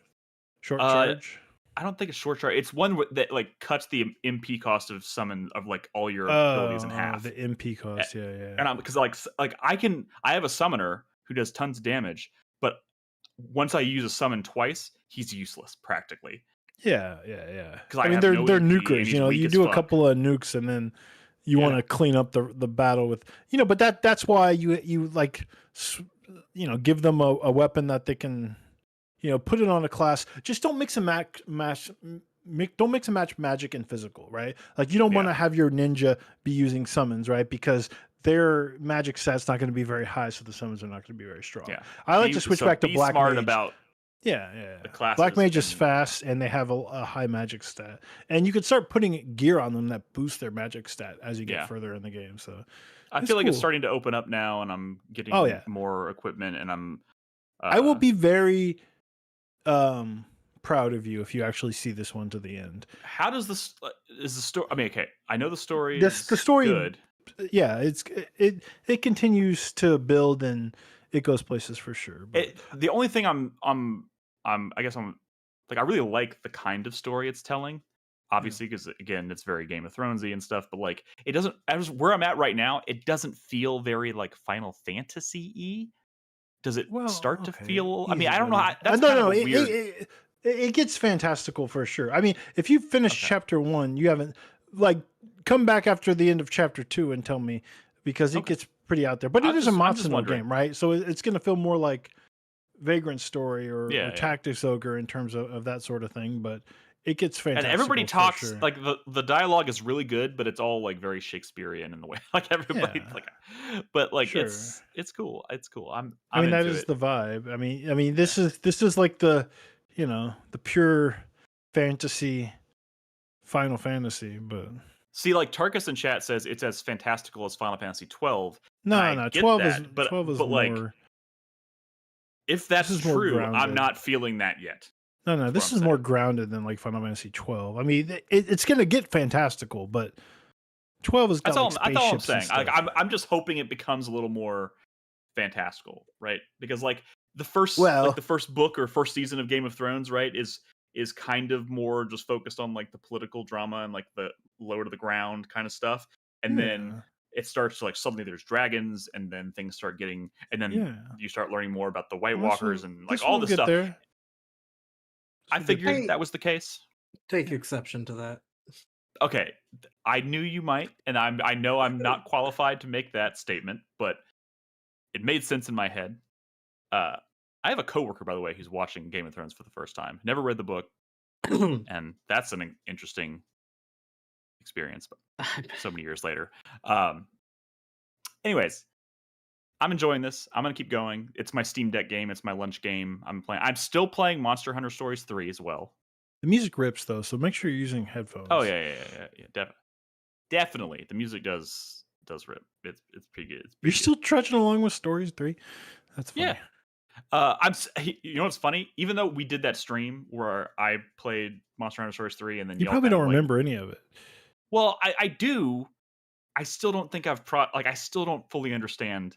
Like I thought I understood after we talked about how to do double attacks. I still can't fucking figure out how to trigger double attacks. You gotta watch a video. I don't know what to tell you. Yeah, just watch a video. Crazy, but it's fun. It's fun. I got my first Pokey yesterday. I love Pokies. Anyways, is a good monster. Let's talk about Star Fox. Star Fox, my favorite. Can you believe I already finished it? Yes, I can. It ain't exactly long. So said you played it a few Chris times. Davis. Well, I gameflighted. Well, Chris Davis, you bought this? Yep. You're a foxhead? You're a furry? What's going on? Star Fox don't take the bait, Chris Davis. Good video game. It is a good video game, and this is not a new mainline Star Fox game. It is a remake, but it is the remakiest remake. It is very remakey. Yes. Yeah. It looks nice. It's the prettiest version of Star Fox 64 you could ever make. Well, that's not true. I mean, maybe in 2026. Wait a second. Did I just see you use a bomb? Yes. That was underwhelming. Is the bomb lame? The bombs are not as flashy as they used to be, but everything else was my favorite part. There are some flashy parts that they've made things prettier with in this game, in this remake. The bombs are like the one thing for sure that's more underwhelming. But I mean, there's other things that can be underwhelming. It's Star Fox 64. It was great. Yeah, I just remember like using the bombs in the 64 version, blinding, like this blinding and this huge explosion, and then I would always do like a, it goes down to like 10 frames a second, and it's I mean, but it was 1990 whatever. Yeah, which was cool. It's still rough. It's still rough, dude. They're like F-Zero 64, F-Zero X or whatever. That game ran at like 60 frames a second. Okay, your N64 games did not have to run like shit. A lot of them did. It didn't have to be that way. Oh, true. Well, yeah. This game runs really well. It does, which is nice. It's just but it was like a problem that was solved in the 3DS version, right? So I don't know, but or maybe that was 30 frames a second. So does this remake do anything to like? I mean, aside from being a very pretty version of it, does it like do anything to kind of set itself apart from the? Well, it adds more story and like cutscenes and stuff with new characters. So I think Nintendo was planning to like have this be like the launching off point for new Star Fox games. Maybe like this is sort of like the basis going forward of what these characters look like and sound like. Does that mean that like, because like so many of the previous Star Fox sequels or whatever or games that have come out over the years on GameCube and Wii and whatnot, like they all they all try to do like weird things that aren't anything like Star Fox 64, and I don't feel Yeah, like it's ever sorta. like caught on the way that 64 did. Are they just going to is this the future of Star Fox finally going back to like I don't 64 like. style and just be happy? I Let's be happy with guess, that. but like it's a little like making a rail shooter. Like I don't think they're ever gonna make a rail shooter that's like super long. I mean, Star Fox Zero was still mostly a rail shooter, and it was a lot longer than 64. But I don't think even then it's still not like a super long game. I don't think. I think you need to make a more modern, like spacey dogfighting game. You know, like all range mode needs to be like the thing, right? But it needs to be more. I'm not saying make No Man's Sky, but you got to do more. More Maybe No like Man's that Sky. Hell yeah. Skylink- There is a Skylink perfect space game out there that they could model Star Fox on and make it amazing. It's a game No called Man's Chorus. Sky. Chorus. Wait, it's a game called what? Chorus. It is a game in which it is a third-person dogfighter in space, but the whole concept is that it's got these weird controls that are built around drifting around enemies and doing 3D kind of like spinning to target enemies, and it works, and it's really fucking cool, and it's got a very interesting mythology that they built into it, and nobody fucking bought and played it. Well, then I don't think that's going to end up finding its way into Star Fox. I mean, Yeah. I understand that, but people should look up Chorus if you want if you want to see what like Star Fox could really be. But I don't think Chorus is like very modern either, though. Like I think that's a very so Starlink. What Bombardier chat brought up. Remember Starlink by Ubisoft had Star Fox characters like in it, and even had like a more dedicated DLC. That was a more open-ended like space shootery type game, right? Like a space dogfighter, right? I mean, I can't speak to that one. Starlink is the one where they had like the toy. It was like a it was like the a Ubisoft thing. They even had the Star Fox DLC. Yeah, I remember. Yeah. I just never played it. But a rail shooter just seems kind of limited. But I mean, there are banger rail shooters.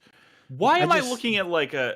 I don't remember this from the original. Am I just forgetting something? I mean, Well, they you may have added not done this cinematic route. intros, outros, and Yeah. story. Well, this elements. like humanoid mech that's floating through space. Like, Oh, what no, am I that looking was- at? that was in Sector he's Y. there.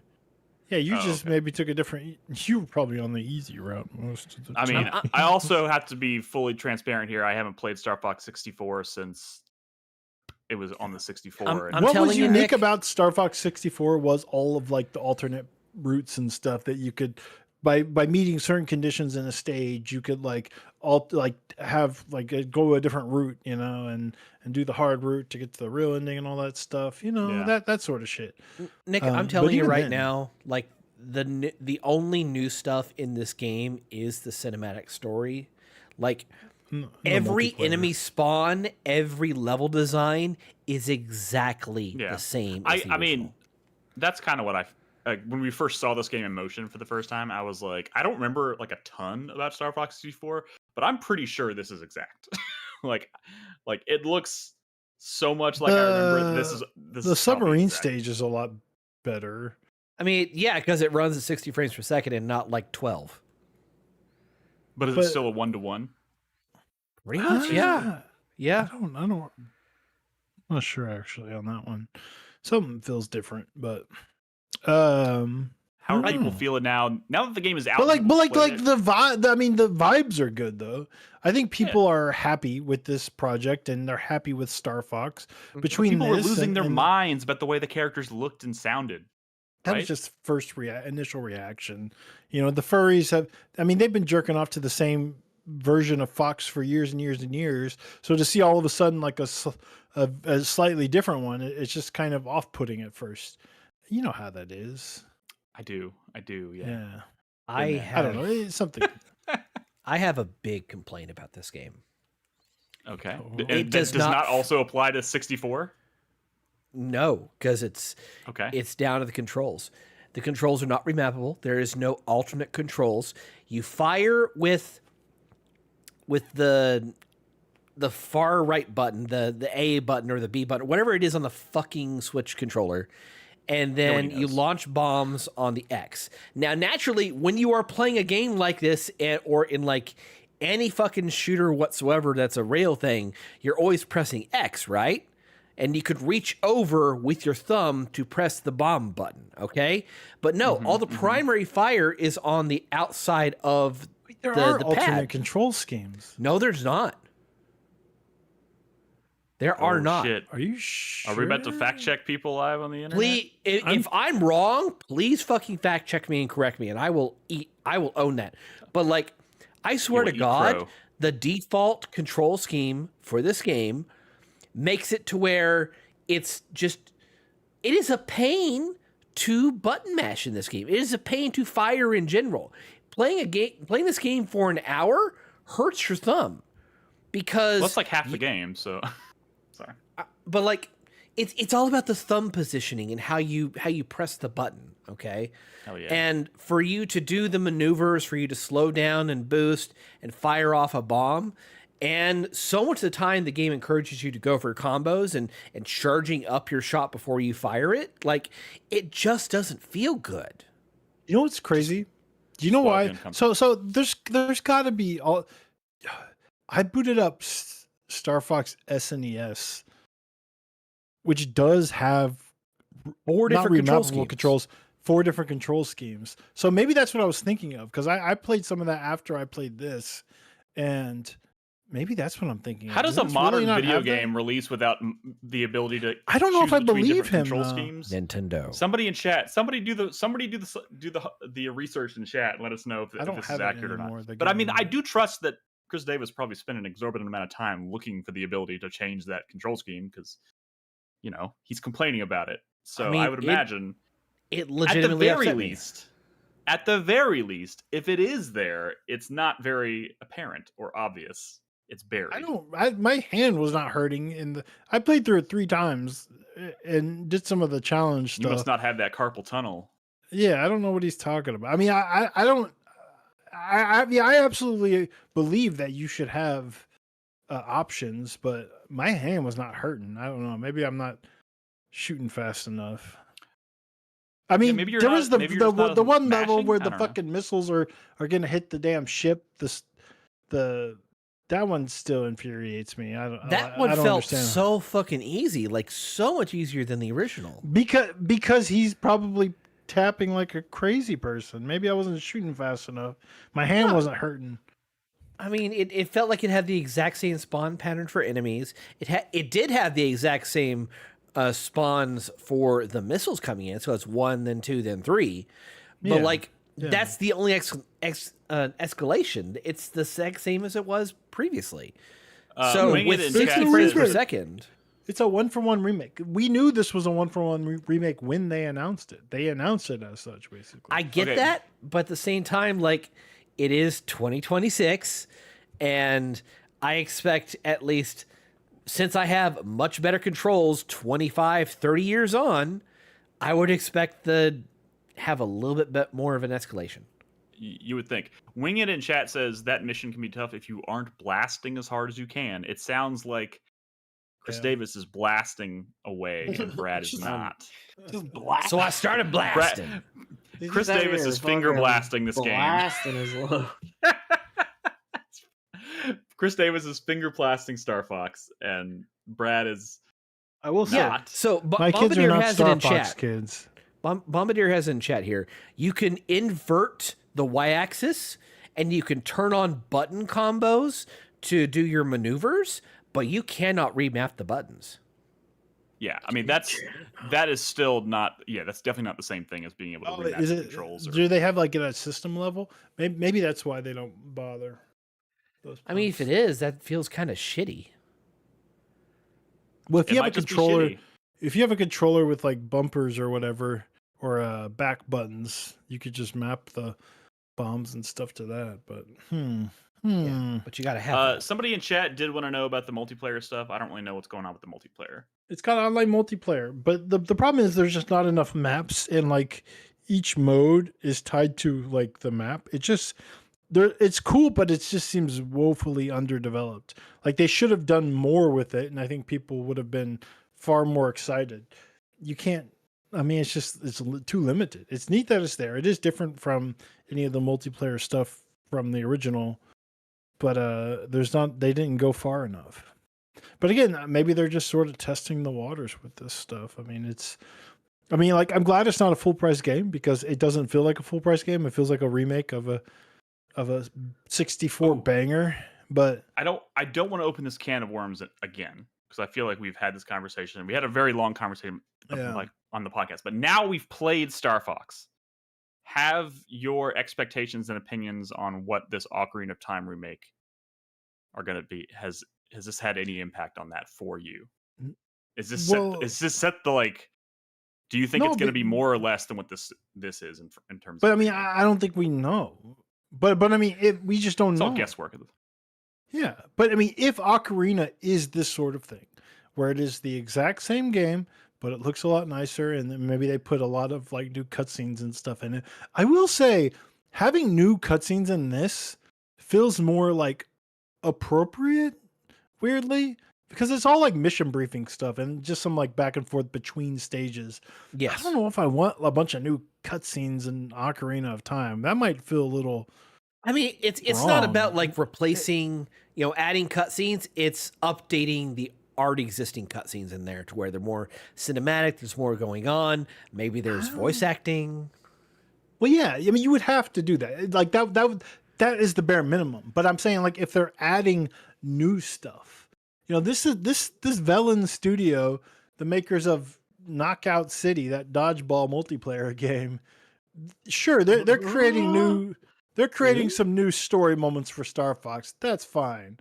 I don't know if I'd be okay with them making new story moments for Ocarina of Time because, the story is more important to Ocarina than it is. Well, I don't know, man. I don't know. All I know is it's fucking July, and I would sure like Nintendo to show this Ocarina of Time game. I think we're all in the same boat on that one. Yeah. All right, we don't have to linger. Like the lava looks great in this stage. Dang, look at that. Yeah. Nintendo Switch 2 has power. From the creators of Knockout City. That is weird. Does that mean, do you think this is going to be the developer that makes an original Star Fox game? I mean, this is like, but this is like age old, you've seen this countless times in this industry where they'll give Mercury Steam says hello. No. Yeah. Well, yeah. Yeah. They'll give a remake to a new studio. And then if that goes well, then they'll let them make an original title, which, it happened with Mercury Steam. But Mercury Steam did a lot more of an original take on a remake with Samus Returns. This is 2 1-for-1. So it's like the Blue Point thing. Well, we can trust Blue Point to make pretty visuals, but can we trust them to make an original new game? Maybe We're never going to know the answer to that. Yeah, well, we don't know the answer to that. Well, I guess we do know. Frankly, they canceled their game and closed down the studio, but that doesn't mean anything in this industry. Okay, that doesn't. It was God of War, so games as a service game. Well, maybe Blue Point can make a good game, but it ain't that. That wasn't that. Oh God, you just had me thinking of. Yeah, I thought of a question I was going to ask you about this, and then it's just Star Fox.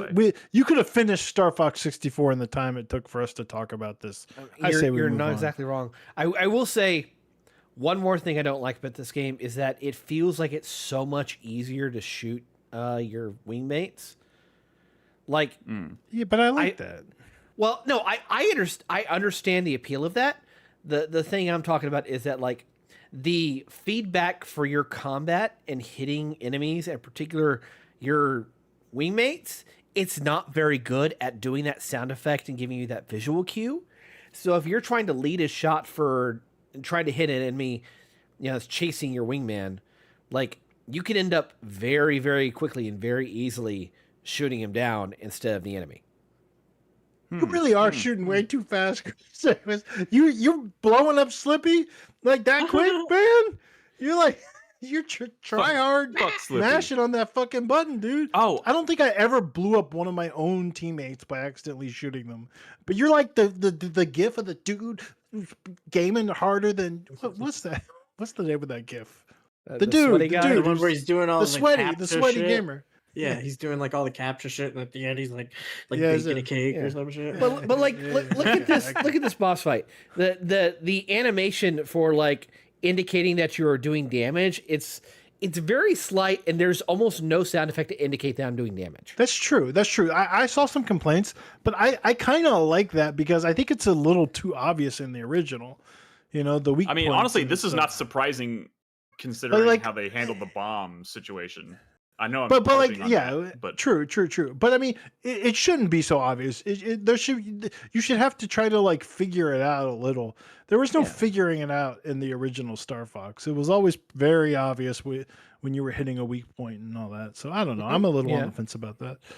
But my question I was going to ask, and this actually has nothing to do with Star Fox. It's more building off of the conversation about Mercury Steam and this team or whatever. But like, can somebody remind me who's making the new Castlevania? Is it the Dead Cells team? Yeah. No. Yeah. Yes. Okay. Gotcha. Yeah. Sorry. Totally unrelated. Just the thought popped into my head. Okay. We can move on. But yeah. Dude, I was in a board game store shop, and do you know they made a Dead Cells board game? Yeah. That's out of line. What are they doing? Hey, That's inappropriate. if Why I is could that make my own inappropriate? board game, like I'd What are you fucking do it. Everyone's making a board game. Oh, even because Dead Slay the Cells? Spire did it. What? No, but see, that's something that's appropriate. Balatro. Like Dead Cells has no business being a fucking board game. It's absurd. Bloodborne's a board game. But Yeah, that's true. That's Resident like Evil a, 2 and 3 are board games. Dark Souls, Elden Ring, but, all but board you're games. saying like legendary like franchises or whatever. Dead Cells is like a singular like action sweaty action roguelike that People has like nothing to that do with game. board games. Or People like really It's like it doesn't even have it's like enough if of a Bloober it made doesn't even have enough Chronos of like there's not even a enough board lore and universe. Like it just Lore! does. He's a lore guy now, you guys. I'm saying you got it. There has to be a line for like maybe this shouldn't be a board game. If Dead Cells can be a board game, then literally anything can be a board game. The And line I think there should be a fucking line. The line exists. I The think line someone should is, keep can it that make game. money? Okay, can I say the box was way too big for a Dead Cells board game? It should not have been that big of a box. He bought it. He totally bought it. No, it doesn't make sense.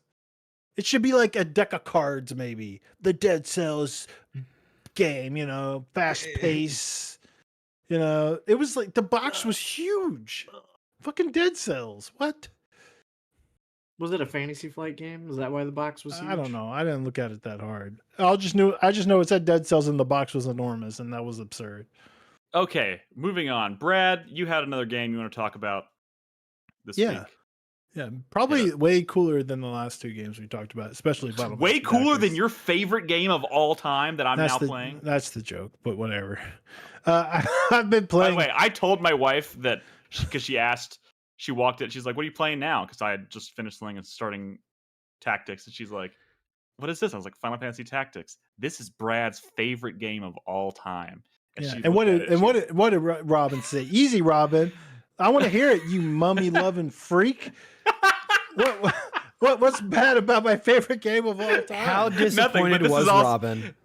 Just to be clear, she also called Mina the Hollower pixelated nonsense, and then turned around and bought Mina the Hollower because she thought she was watching me have fun. So like all of this is said in jest, but she's like looking at let's just say she had a raised eyebrow when she was watching me play this. But that's not unusual. That's not unusual, and she's usually just watching to see how much fun I'm having. Didn't know you were married to a graphics hoe, but you're one of them too, Nick. So you just we're two peas in a pod. We're both graphics whores. Except I'm over here defending pixelated nonsense, quote unquote. That's true. Well, so is she playing Mina now, or no? She bought it, took her Switch with her on the trip that we went on. Never touched her Switch, so she still hasn't started Mina. But she's going to. But you know, she was reading a book. And she got super invested in that. So did you tell us we went to Colorado? Dude, I went to Colorado, and in the course of 4 days, did more sports-related stuff than I've ever done in my life. I went to 4 middle school softball games, a Rockies baseball game, and I watched 2 World Cup games. Like, wait, who won the Rockies game? The Rockies is cool, but the Rockies. Oh, there you go. But the middle school games, that had to have been boring as hell. It was the whole impetus for our trip was family members who were competing in a softball tournament, And wait, you have a family member who plays for the Rockies? No. No, definitely not. Middle school. Not. Yeah, this is middle school. But I did learn a lot about softball, and it was aside from the fact that it got stupid hot, I was expecting the temperatures to be like way chiller. No way, man! You're up on a mountain. You're closer to the sun. El Nino, motherfucker. I was sweating El balls. Nino. I was in the shade, but I was still sweating balls the entire time. But yeah, I watched 4 softball games. That sounds so boring. Terra Tech Legion. Speaking of boring, Tech Legion. Did I you see say this on the that? Steam family. I'm you kidding. know what? I know nothing about this. Well, this is absolutely not a game that you'd play, but I could see Chris Davis or Crispy playing it. This is a Vampire Survivors. Yep, game. you lost me. Yep. You lost me. Oh, but Nick. So but take you Vampire build a Survivors vehicle. meets Banjo Kazooie Nuts and Bolts. Nuts and bolts in it. So when you're leveling up and you do your little pick 3 or whatever, you're picking pieces that you are now putting on your vehicle. And those things can range from, weapons to like just actual like vehicle pieces. So you can kind of build like new shapes and stuff to hold more things. And you're all kinds of like lasers and like missile pods and all the kinds of things you would want from a Vampire Survivors type game. But it's a very physicsy, like in Vampire Survivors, you never want to touch the enemy. This, you're playing a vehicle that you absolutely want to like drive through a crowd of little bots, right? Like, This looks like the best Vampire Survivors thing. The best. Okay, easy, buddy. This is my jam. This is This more does my look cool. It does look cool, and I'm kind of showing you the start of a thing where I'm just kind of adding little bits here and there as I level up. But later, you start running out of room and you start having to build like portions of vehicle just to like have places to put all your different weapons and lasers and stuff. The feedback is like immediately satisfying. Like it feels good to run things over. The way your different weapons and stuff are popping off feel really good. And like I hate to say that's kind of all there is to it but you know what it is, right? It's a vamp, like all your weapons, they auto shoot, right? But they have different like ranges and they have different attributes but also you have to like take into consideration like where you're putting it on your vehicle, because there are some weapons that will like I have like a mining laser or whatever, and it will target 360 degrees around me, right? But if I have like parts and stuff that are in the way of that 360 degrees, it shows me like on the circle of range, it'll show like blocked off in like with red like portions cut out, like, oh, this angle is being blocked by some shit that's on the same level on your vehicle, right? So you're having to put like your 360 degree stuff like higher on the vehicle, so other stuff's not interfering with its ranges, so it can auto target everything around surrounding you, right? Like so taking that stuff into consideration is nice, but it's not like overly try hard with like the physics and stuff where, some of these games where you're building vehicles, if you're building it a little off balance or whatever, then all of a sudden your vehicle doesn't function very well, or it's just falling over or falling apart. It's not taking it that seriously. So like aside from like blocking ranges and stuff, and like handling and like tire grip and acceleration, that is tied to like the parts you put on, but not exactly like the configuration, the physics of the craft itself. But you do feel the difference when you start putting on like stuff that dramatically is changing your stats. I don't know if you could see with what I'm doing here, or y'all might even be at a different place in the video, but I'll like raise up a laser so it has more clearance, so it can shoot all around me and stuff like that. Oh, nice. I will say that, I kind of like that it's not too,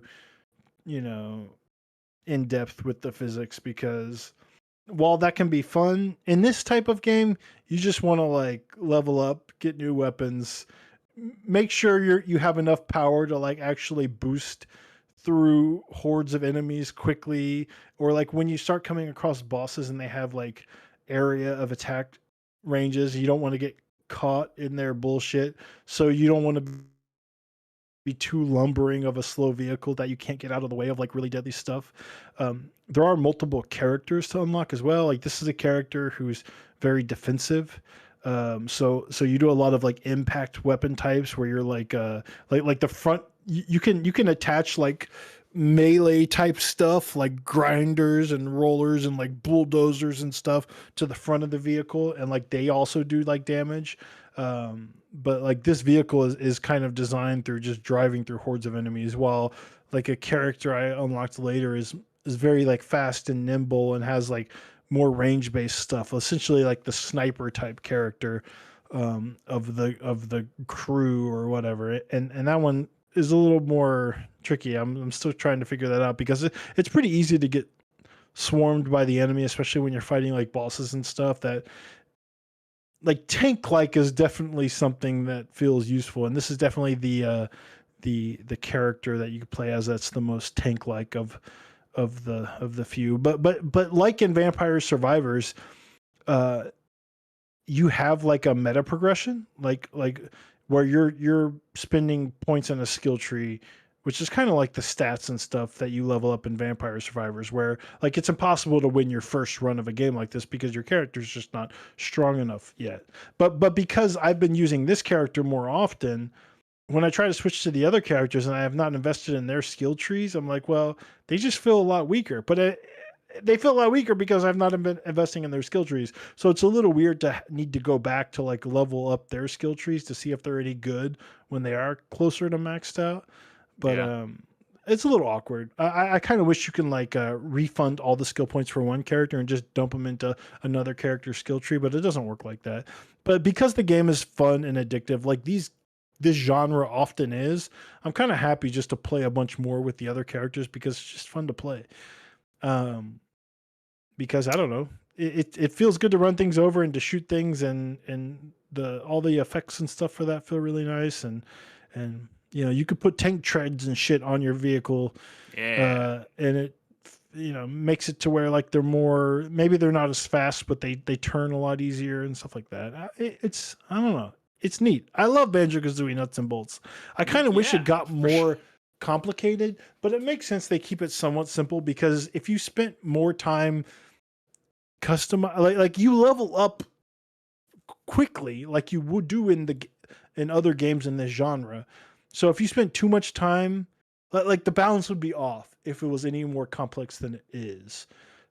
Because you would spend too much time not playing the game, and then you get back into the game, you level up, and you'd be already back here. Even now, if you're just watching this, it probably already seems like more in depth than it needs to be, or more in depth than it needs to be. But it's so fun to add new little bits on your vehicle that I definitely don't mind.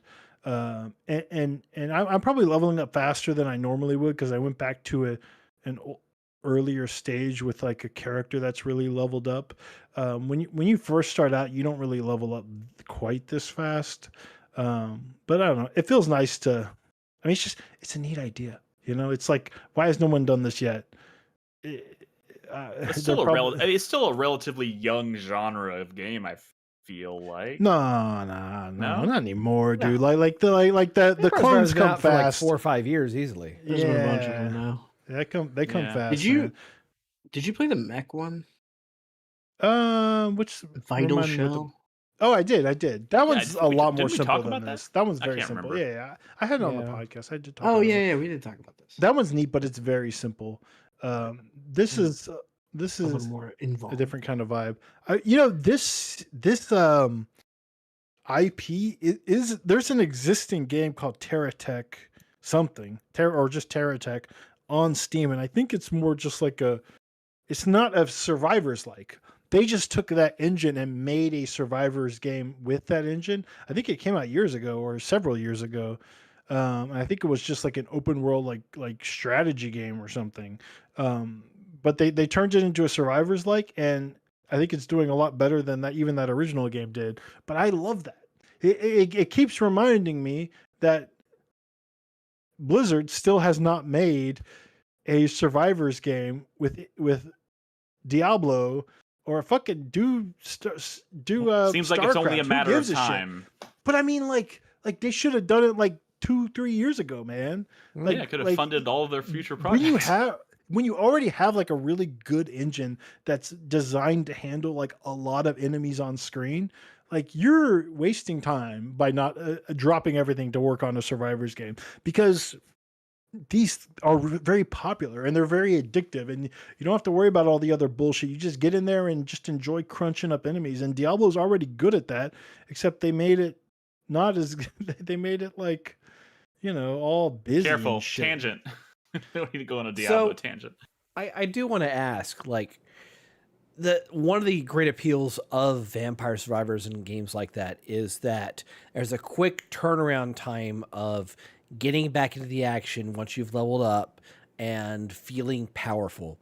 In watching you have to create your vehicle, I like the idea. I do.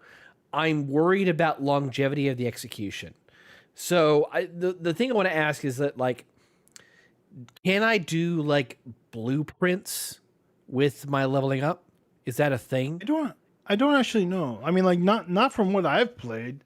I don't think I have not gotten to the point where I'm unlocking blueprints. Although in your skill tree, you unlock like a more advanced versions of the base vehicle, like you start as you kind of level up that skill tree. Like this vehicle does not look like the one that this character had with a empty skill tree. Like it and as you keep leveling up, you start with maybe weapons and stuff already on it, or different like chassis and whatnot. But you're always kind of putting the pieces on as you go. Because it feels like every 30, 45 seconds you're upgrading. Yeah, I'm telling you, I was concerned that, and it doesn't need to be like, you can really just stick it anywhere if you're not being too picky. That's what she said. Sorry. But like the truth is, like I enjoy doing that stuff. So I'm never like, oh, I really want to get back into the action. No, I want to like maximize like the placement of all of my pieces. Like I unlocked a new set of wheels, and god damn it, I'm gonna find a place to put extra wheels on this because I want more wheels, because more wheels gives me more like grip and acceleration, even when it doesn't make sense. Yes, and power and stuff. So it's like I'm gonna keep building out this thing to unlock more places to put wheels. You can never have too many wheels, damn it. I appreciate that idea. I'm just like, a game of Vampire Survivors or anything like that is typically like 30 minutes, maybe 40 minutes if you're pausing. No, to the runs are still very short. They are very short. Yeah, absolutely. Okay.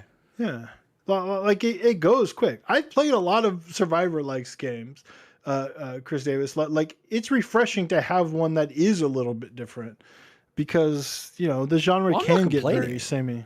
Yeah, I think you would get really into it just because it's like driving through things. It feels a little like Blast Core, like driving lumbering vehicles through. That's a good way to convince me of something. That's not a deep cut. I mean, just try it out. It's not a deep cut. Also, you know what's also crazy? This game, I bought it for like $7 because the other thing about the genre is like Vampire Survivors set such a low like cost bar, for video indie games, and maybe that sucks, but like what it has led to is that you're never gonna find like a Survivors like game that's more than $10 because it just would be blasphemous, right? And it's a little unfair, maybe pay indie devs what they're worth, but I'm not mad. I mean, it's also probably selling more than... I saw trailers of this game and I was like, this looks so sick, but what is this going to be, another $25 to spend on an indie game? And when I saw the shit was $7, I was like, fuck yeah, dude. It's instant buy. It's got to be a situation where it's like they're making less per copy because they're selling it so cheap, but because they're selling to so many more people, yes, absolutely, they're building their audience, and they're building up their audience for their next game. I feel not even that, dude. It's just math, right? They're selling way more, like indie games these days. It's so brutal out there. I'm just saying, I don't think there's games indie games that are in development for years. They come out and they sell like fucking 200 copies or whatever. I'm just saying, copies. I don't think they're necessarily feeling the hurt of selling it for less because they're selling so many more. Absolutely, that's exactly it. All right, guys, we need to take a break. When we come back, we're going to talk about the bad news. Or the Microsoft and Sony both have some. It's a mess. It's a hot mess. We'll come back. We'll talk about it, and then we'll wrap up. It'll be fine. Everything's going to be fine. Short break. Short break. Everything's going to be fine. Stick with us, though. We'll be right back. The world's ending. Fuck video games forever. See, well, we'll talk about it. I do need to pee, though. The world's ending? In video games or in real life? Mostly video games.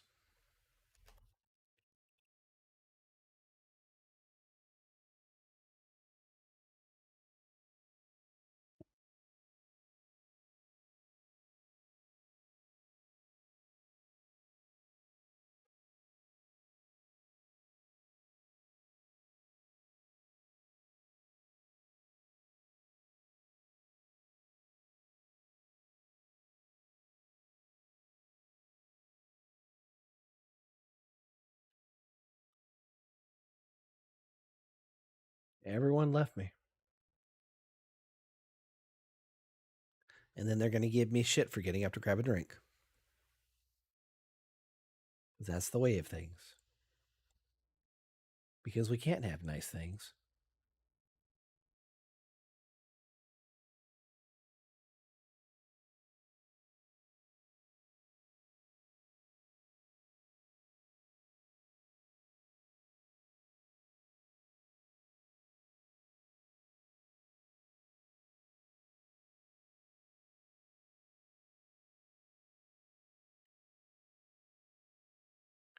No, we're actually taking a break for once. We're not one segmenting this because there are things to be said and said aloud.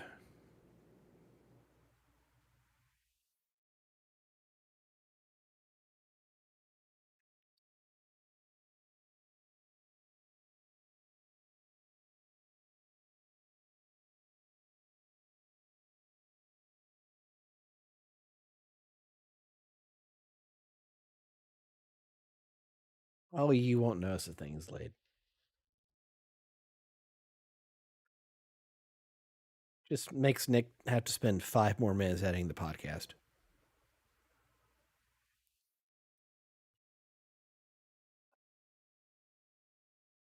Means I can actually use my template in Premiere as I need to. I haven't, Night Cheater. I got home about 20 minutes before I had to do the podcast, and I had no time yesterday. I'm going to probably play it tomorrow, definitely Saturday and Sunday. I'm just kind of fucking depressed, specifically about id, and it's kind of making me not want to play it. I mean, I bought it. I wasn't looking forward to it, but now I feel like I need to play it. I don't know how to describe how I'm feeling right now.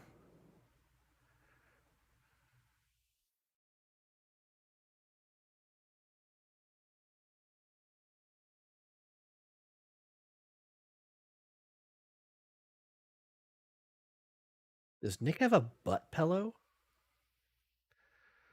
Do you have a butt pillow? I have a back pillow.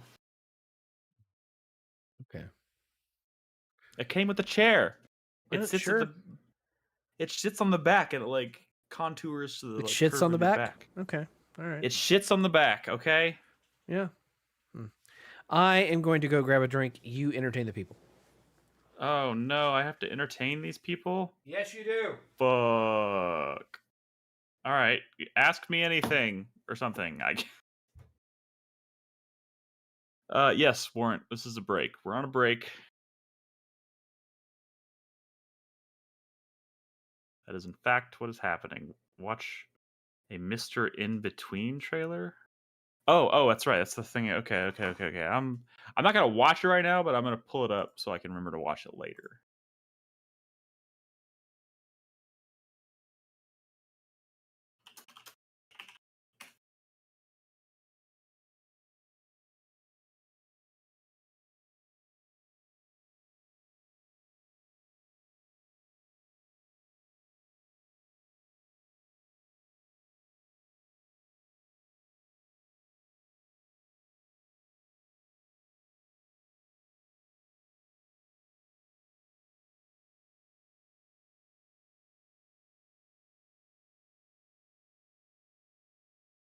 Yeah, I mean, this sounds like a show I would be into for sure. Dexter coded. Yeah. Did Crispy never turn on his? Wait, he turned on. Oh, he turned it off. Aussie Dexter. Yeah. I'll check that out. I did finish Mean of the Hollower. I finished Mean of the Hollower like before our last podcast, I think. Maybe it was after. I don't remember. I finished it before I went out of town, for sure. Did I ever go back to Slay the Spire 2? No. But that's mostly just because there's not enough time in the world for me to do all the things. But you were in the middle of a run. I was in the middle of a run. Heard any new metal bands that catch your ear? New? No, I don't think so. I've been on a poppy kick lately. But that's not new. Poppy? Doesn't sound very metal. It is. The new Muse album's pretty good. There's a new Muse album? I didn't know that. Yeah. I've been listening to probably a lot more like pop stuff lately than metal. You are a Swiftie. New Bring Me the Horizon. The new Bring Me the Horizon track though is fucking sick. Heaviest shit they've ever done, and people thought they'd never see the day. But I mentioned that on the podcast last time in my 4-player minutes. So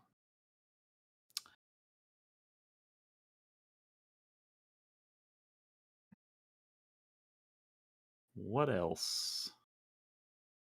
Yeah,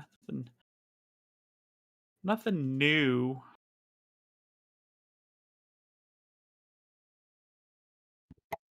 Oh.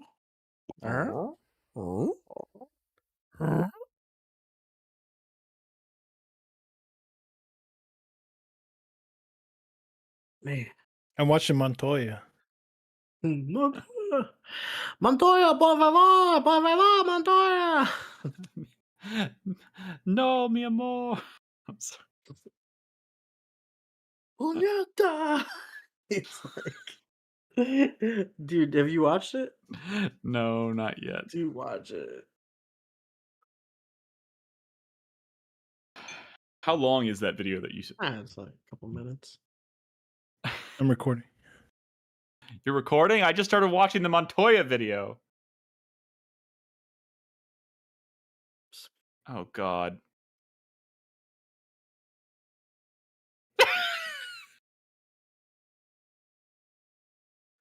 Oh, no.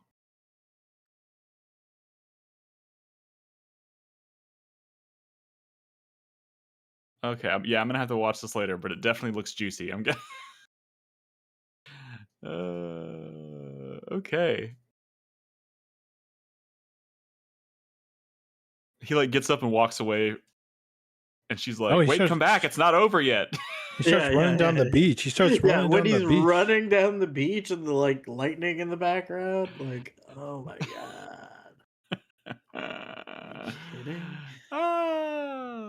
Okay. I too am recording. I am recording. Me too. I guess. I'm recording. All right. Roll call for the second segment starts now. Brad. Hello. Crispy. Hello. Chris Davis. Let's get this fucking shit over with. All right. Hey, everybody. Welcome to... Wait a second. We're not starting... I started that out like I was starting a brand new podcast. You fucked it up. I fucked it up. Back up. Welcome back to the show. All right. Let's go.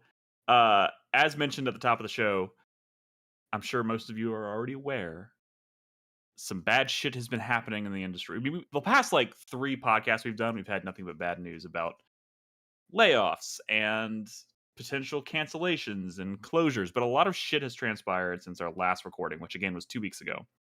We did talk about GTA 6 being announced as a digital-only title,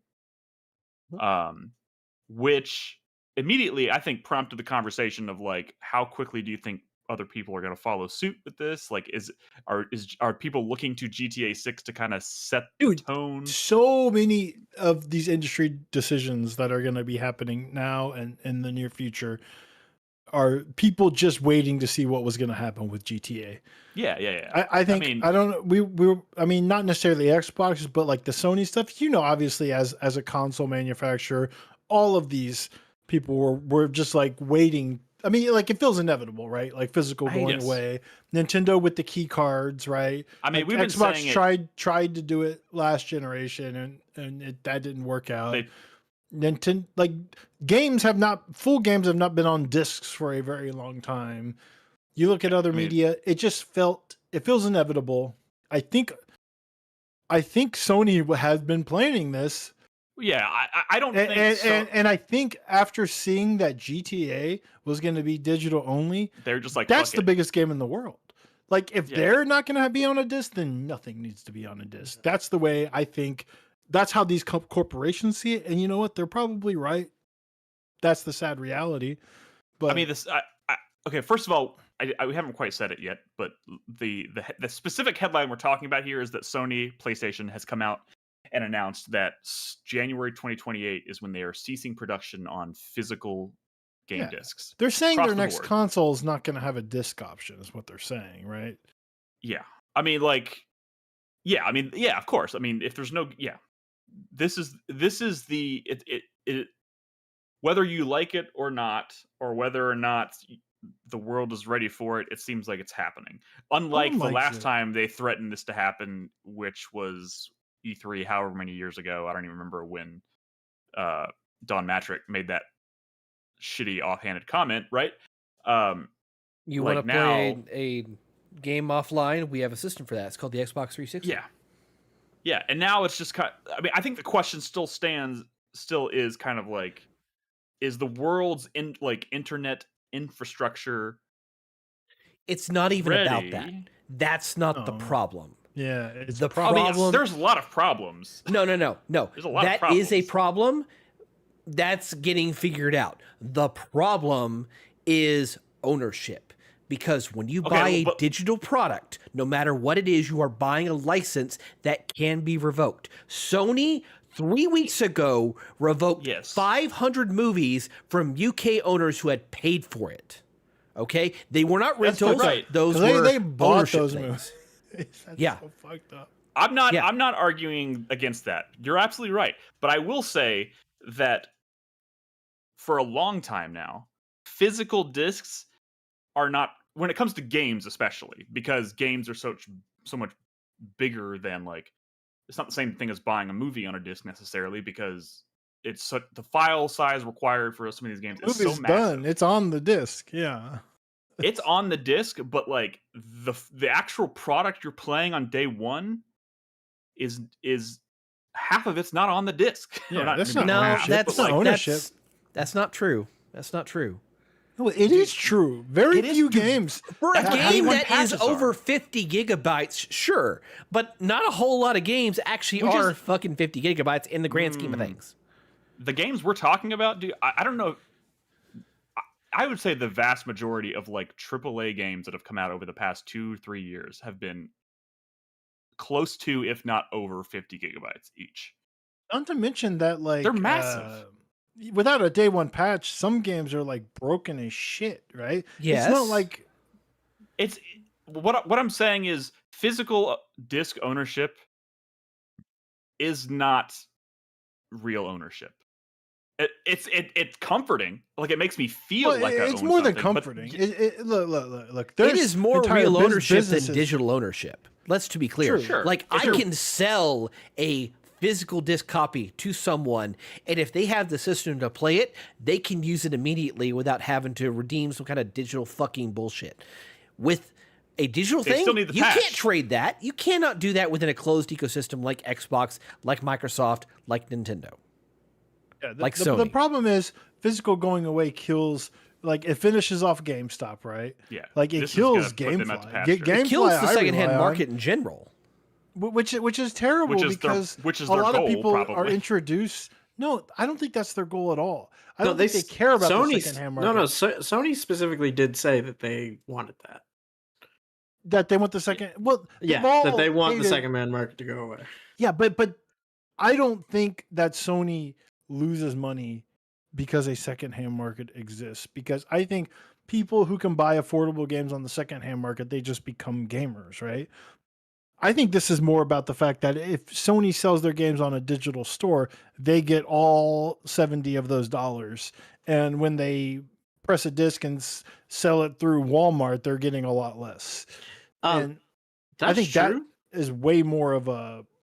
I don't think it's way more. I don't think it's way more because, I mean, look at the entirety of like how the global economy works nowadays. Look at the rise of things like venture capital firms gutting different franchises. It's because margins have gotten so slim that anything they can do to increase their profit is making the line go up, because now it's harder and harder and harder as time goes on for that line to keep going up. So they're at a point, or they're getting to a point where like killing a secondhand market would be huge for them. Killing the ability to have people be able to trade games or sell games or archive their own games, which is something you can't do if you don't have. These companies are much more concerned about the short term right now because the cost of everything is just a disaster, right? Everything's on fire. Everything's too expensive. Yeah, that is the short term. And they already shut down their main manufacturing plant in Europe, the one that's in Portugal, I think, and have already like started reassigning work for that. So I mean, like, this isn't a thing where like a bunch of people commenting online complaining about this are going to make them change their mind. Like, this is No, of course not. foundational. Like, But this really and truly like chases off the rest of the casual market who are just already playing Roblox and Fortnite and stuff on their phones, because everyone has phones. They're going to keep having phones. No one's going to keep buying consoles, and barely people can afford PCs, right? So when this whole so thing, much of gaming is based around the concept of I will sell you a game and then I will sell you content to go with that game. Like, at least with the used market, you may not get $70, $80 on a base purchase if you buy it physical, or if you're selling it physical, but you might still get that extra amount of money from people who buy used and decide that they want this extra content. They want this DLC. You're talking about the old ways. We're so far from like Sony getting any money from like GameStop sales, like charging people for online passes and stuff. Like when you bought Mass Effect 2 and you had to pay extra for a code if you got the pre-owned version so that you could use the online shit and get like extra armor or whatever. The whole like, I don't know. You guys have stuck your head outside lately, right? You've seen what's going on. Like, we're in a complete K-shaped economy, and what's happening in gaming is just a really high-profile example of what's happening in every single sector. And that is that prices are going up, quality is going down, because these companies can charge those prices for these things, because everything is just now gearing towards richer people. The middle class is going away. They're saying like Disney the other day was talking about how they experienced more growth in the last year than they ever had, but now there are fewer like children going to Disney parks. It's the majority of their clientele now are like childless adults. Everything, the focus of every business is shifting towards richer and richer audiences who are willing to pay exorbitant amounts and pricing people out of the middle class. Gaming just isn't like gonna be a middle class hobby. It's gonna, like, you know what I mean? Well, it will be, but just not it just doesn't look like what it has looked like for us growing up, right? It's I mean, free games on phones. That's gaming. Yeah, games where like the whole point of it is to steal your data and sell it. Like and sell you real currencies for gotcha Skinner box mechanics. I mean, but like games Roblox like and Fortnite. I mean, games like As We Knew It, definitely are going to become more of a luxury. GTA Online, I think they're going to struggle in a way that, I mean, obviously they're going to sell hundreds of millions, probably, right? But I think GTA Online is going to struggle in a way that it didn't before because they're not on a phone, right? GTA Online is not on phones, right? I don't think it's not gonna be, right?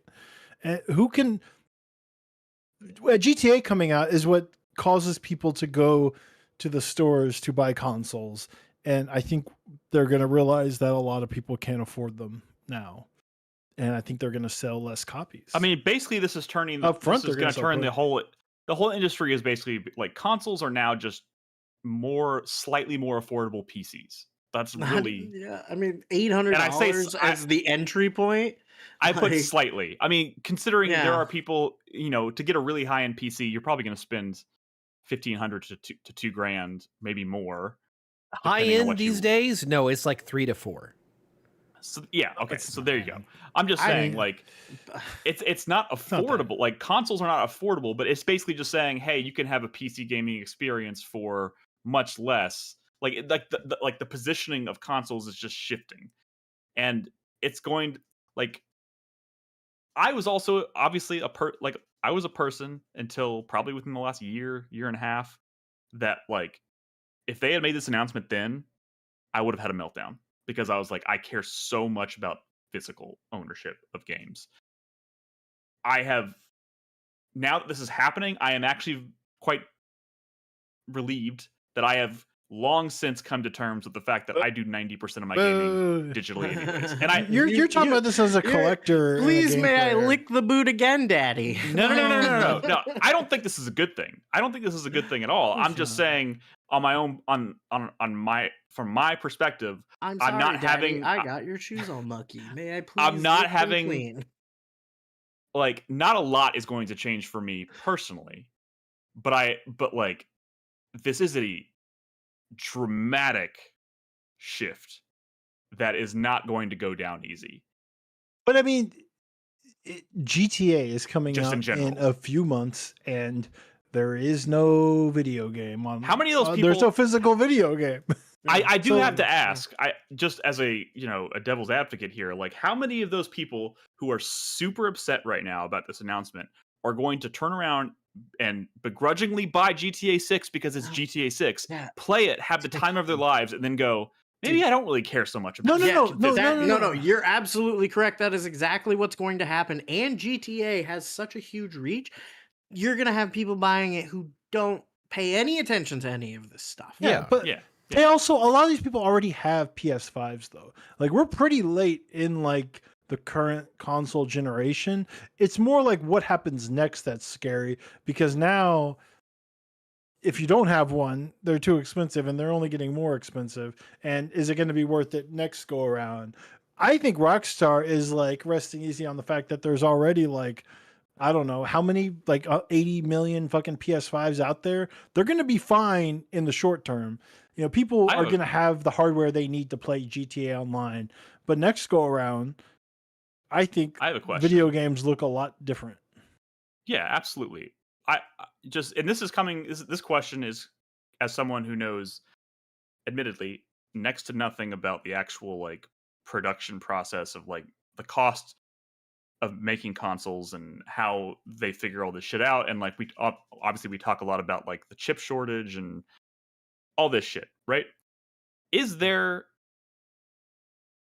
it reasonable to think, or maybe hope, that with not having to spend all the money they're making to produce discs, that it has the opposite effect on hardware costs eventually? No, hardware costs are going to continue to go up. They're never going to go back down again. No, Nick, you need to understand the ratchet effect. Once you get people to pay X amount of money for something once, you never have to go below that. Yes. Right. That's how video games went from $50 to $60 and to $70, I could have now sworn probably $80. Yeah. I could have sworn I read a report a few days ago that said that pressing a Blu-ray disc, a double layer Blu-ray disc, like what the PS5 uses, is like 5 to 7 cents per disc. But the cost of producing the disc is building more, and the people that make those. Yes, the building and the people they pay to do those tasks are and the going shipping away. of moving those discs from the building to different parts of the world. Hey, them into stores. Apropos of nothing, I'm pretty sure we launched another strike against Iran yesterday. So like, we're not in a ceasefire yet. So if you think that like he's declared the ceasefire is over. Yeah. So like, what a shit show. If you're still clinging on to like, I hope things go back to normal. I'm not. Look, I don't want there to be any. I don't want people coming at me thinking no that aspect that's the way I feel. Of modern life, are things gonna go back to normal? No, it's only a new normal, and the question is how fucked up or not fucked up is that new normal? But like I'm going to go back to my original gripe in ownership. Since current legislation doesn't give a shit about licenses and terms and has not punished these companies for revoking the money you spent and not offering you a refund for this shit. When you die one day, are you content with knowing that your library of thousands of video games do not go to your next of kin? That your family doesn't get to own your shit? Am I content with that? Is so funny. Because that's a basically wild turn. What you're fucking saying. This is as I buy the next game on the Steam sale. This is for legacy. This is an heirloom I'll leave to my children. My sons will play fucking Timberborn one day. Our legacy Steam family. Dude, do you honestly not give a shit? I mean, I don't. Dude, my digital libraries? I think they're gonna melt us all in vats of acid before we even get to that point. I mean, my video game collection is not something I've ever thought about in terms of like who gets it when I die. Like, but then again, I also don't have children. Like, I think so we're like, so Chris Davis. I think we're so desensitized to it because we're already at a world where like we're coming away from physical products that we buy, and even before they killed that, those physical products were so shitty that they wouldn't survive to another generation anyway. Like all of my Alanis Morissette CDs are gonna be totally playable by all my children in 30 fucking years. laser like, readers right. are falling apart, man. Like I can't even keep an iPhone or a fucking Samsung working right for 5 years. Nothing in this world is meant to last. Nothing in this world is meant to be generational anymore. Generational wealth is gone. We are locked out of it. We lost. We're done. Yeah, but he's been buying bougie boutique. He bought a house. Super Nintendos or whatever that play Super Nintendo games. I mean, Chris, do you think your children or your children's children are going to live in your house? I would fucking hope so. Okay, well, first of all, a house is not a digital product, so I was about to say something like they can't revoke access to your house, but I was like, that's probably not true. Invest in gold now. Start burying gold all over your hometown. Dude, I got Chrono Trigger right. I'm joking. That's Henry can just play it when I'm dead. It's fine. So I don't care if he sells Guys, this conversation, like I don't know if I can handle another conversation like this. We're about to switch gears and talk about Microsoft, and it's just as shitty over there. Can you put your Steam library in your will? Do they even let you do that? Every time we talk about industry news, like we just need to be like an economics and politics podcast because that's all it is. We are witnessing localized symptoms of massive societal problems. Yes. Honestly, how do you two-factor authenticate from heaven, Chris Davis? when your kids need your Steam guard code, what is the truth?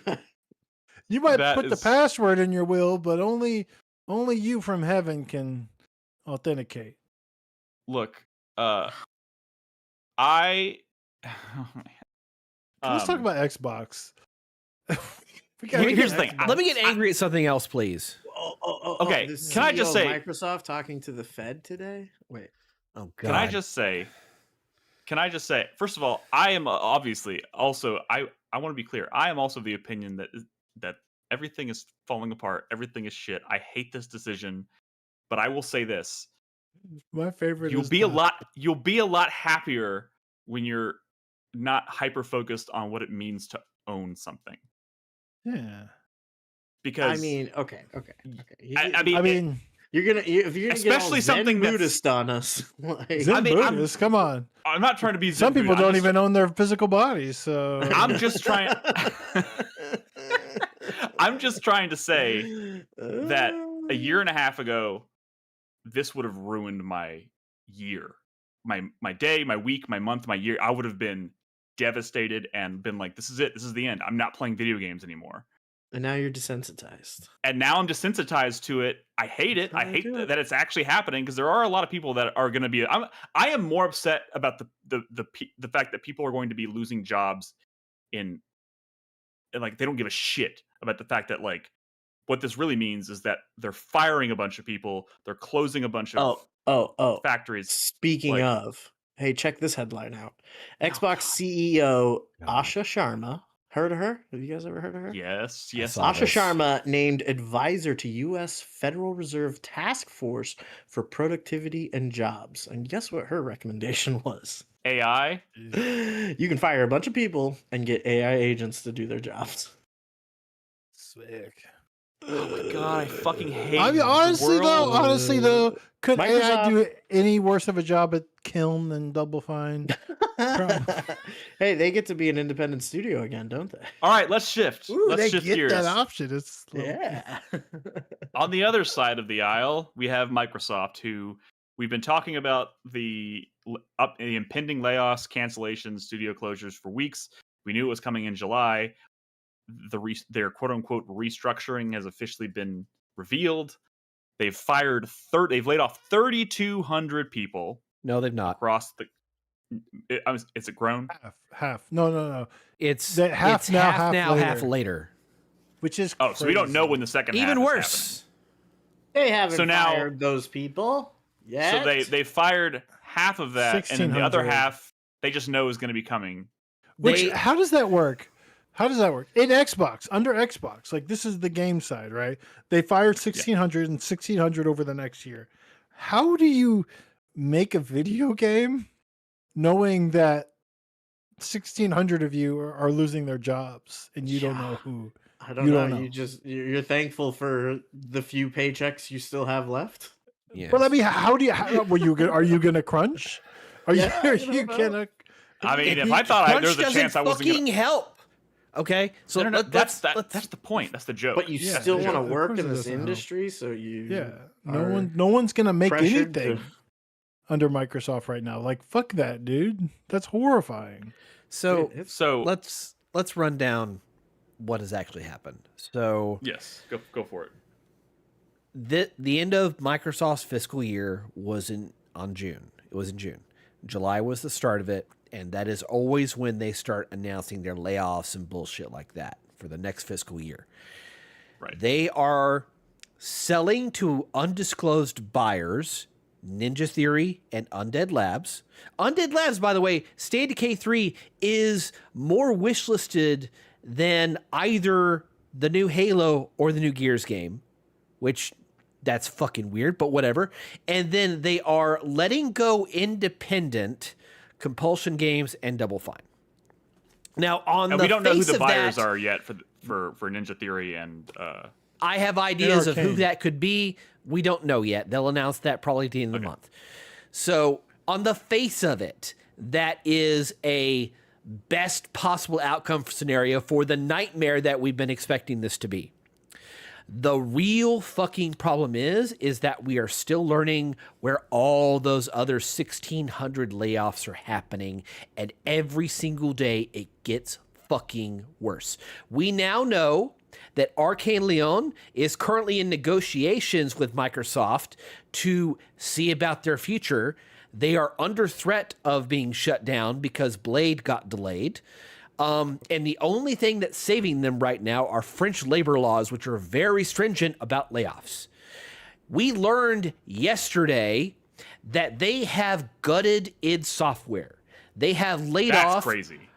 Over half the team. They have laid off over 136 people just at id from 185, meaning they're down to 49 people, and that's not even enough to run a support studio. They have laid off their entire coding engine team.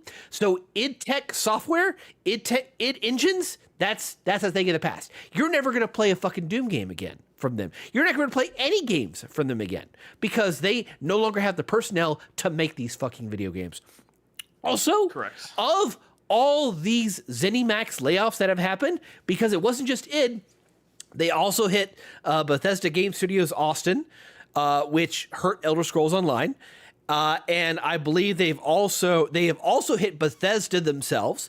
They have also hit Obsidian. Obsidian has lost 25% of their personnel, including legacy, legendary game designers and narrative designers. Okay, they have done these layoffs. They canceled an unannounced project from Obsidian. They canceled an avowed sequel.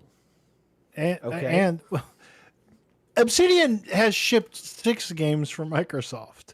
Of the right? 146 layoffs that happened yesterday of ZeniMax, of the 158 layoffs that hit ZeniMax yesterday, 146 of them were union jobs. Oh yeah. Imagine that. Yeah, that's not surprising. Yeah. But like, can we go back to Obsidian for a second? Yes. Outer Worlds 1 and 2, Avowed, 2 Grounded games, and Pentiment. Literally 6 games they've shipped for Microsoft, and they're like, they cut a quarter of them and told them to make a Fallout game. The irony of this is that, like, for years and years, people have been like, "Oh my God, just let Obsidian make a Fallout game again. New Vegas is amazing." And now we're getting now we're getting that, but like in the worst Asha possible Sharma's way imaginable. Phone told her that that's what they need to do. And the thing is, the layoffs aren't fucking done. The news keeps happening. We don't know about a lot of other ZeniMax. We don't know a lot about the rest of Activision or Xbox Game Studio stuff. They have been dead fucking silent about Machine Games, and that scares the shit out of me. Where's Machine Games based? Machine Games, I think they're in Sweden, I think. Yeah, so they probably are dealing with some like I mean, labor maybe labor laws, European. But here's the thing: is that when Xbox came out and they did one of their many PR kerfuffles in saying that, oh, this just means that we're going to reprioritize on our key brands. They were talking about their key brands being Fallout and Elder Scrolls and Doom, which is never going to happen, and Quake, which is probably never going to happen, and Wolfenstein. They dropped Wolfenstein, but we know fucking nothing about what is happening at Machine Games. We know fucking it is dead. They have just effectively gutted one of the most historic development houses in the history of video gaming. The entire industry Microsoft's done that before. The entire industry would be radically different if id Software never existed. If we ever get another Doom game at this point, it's going to like scope, like size and scope it's gonna feel like a return to like classic Doom. You know what I mean? Like it's gonna be such a smaller project, which honestly, like, I don't see a way forward in this industry anymore. And if with all these things that are happening at the same time, and the number of people who are being cut or leaving the industry, and I don't see a way forward without the scope of like, or what people consider to be AAA games, without that scope being scaled back, which is honestly something that people have been asking them to do for years, because, like, Lord knows, we constantly bitch about how big and how unnecessarily big games are. We want games to be cheaper and uglier, and we're not kidding. Or what's the quote? I want smaller games with worse graphics made by developers who are better paid more. They're paid more. Made slower. And I'm not kidding. Yeah. I mean, that's all valid, but like, I don't know. It's depressing. Dude, we're all the sandwich kid right now. The I'm laughing. You know, the kid holding the sandwich says he's laughing. No, is this a meme? I don't. I mean, what does meme mean anymore? It's just a kid. Mimi. I'm not familiar with this one. Oh, and here's another thing that happened. Somebody So find it. IO Interactive has been working on a original IP, a fantasy game that was going to be published by Microsoft. Microsoft withdrew their funds from that, and IO, the only thing they get out of this is that they get to keep their IP. They had to shut down their entire Istanbul studio. Like, which IP do they own? I'm assuming it's Hitman. Wait, I'm assuming they own studio was Hitman. in Constantinople. No, I'm joking. Shut the fuck up. How dare you? I'm sorry. I'm not logged into Twitch. So IO Interactive, the IP they own is what? Hitman? What else? Freedom Fighters. Hitman? They Freedom own Fighters, Kane and Lynch, and they own a few much smaller things from way back in the day. But this was going to be like their first new original Bond, IP. but Bond is owned by Amazon. So yes. Which they have said that while their Project Fantasy title is delayed, obviously because they lost a fucking studio, they own the IP and they are continuing development. So thank fucking God for that. But well, Jesus fucking Christ, this had to happen. Right? They're still trying to find someone to publish it? They don't have a publisher or fund now. it? Or fund it? There probably are. Everybody so we don't know. scrambling. We don't know that it's still coming. They're still trying to find someone to give them money, right? Yeah. Correct. But like, I suppose it's only slightly better than just being outright, a studio being shut down, or it's always better to hear that like they're exploring options. I don't know if it's gonna end up coming together or whatever. The craziest thing about, not the craziest thing, but like one of the craziest things about this whole Microsoft restructuring is that they're essentially undoing everything that, remember like in 2018, 2019, where like in they bought 10 studios.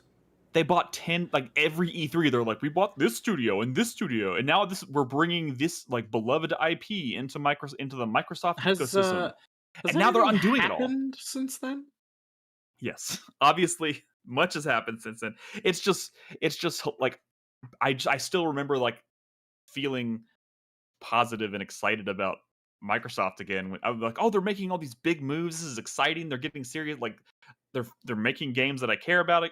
And like this is crazy. And now like literally the move is to undo everything they've done in the past 10 years. What Nick's trying to say is he's disappointed that they've given leadership to a woman. Fuck. Shut the fuck up. I don't like her though. I will say that. I don't like her. And that's mostly because of AI. Okay, look, this is all very, very bad, but I think we've done our due diligence in acknowledging it and saying that it sucks. But hey, Grand Theft Auto 6 can be pretty cool, I bet. Woo!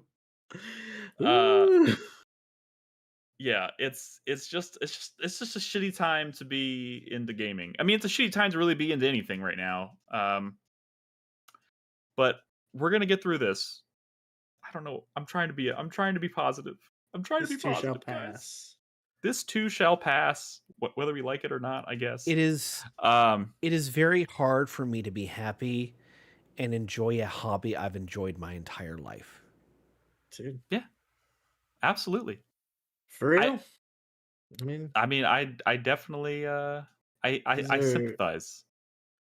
These are dark days, boys. I bought the DLC, the new DLC campaign for Doom: The Dark Ages, and part of me really just doesn't want to fucking play it. Before or after?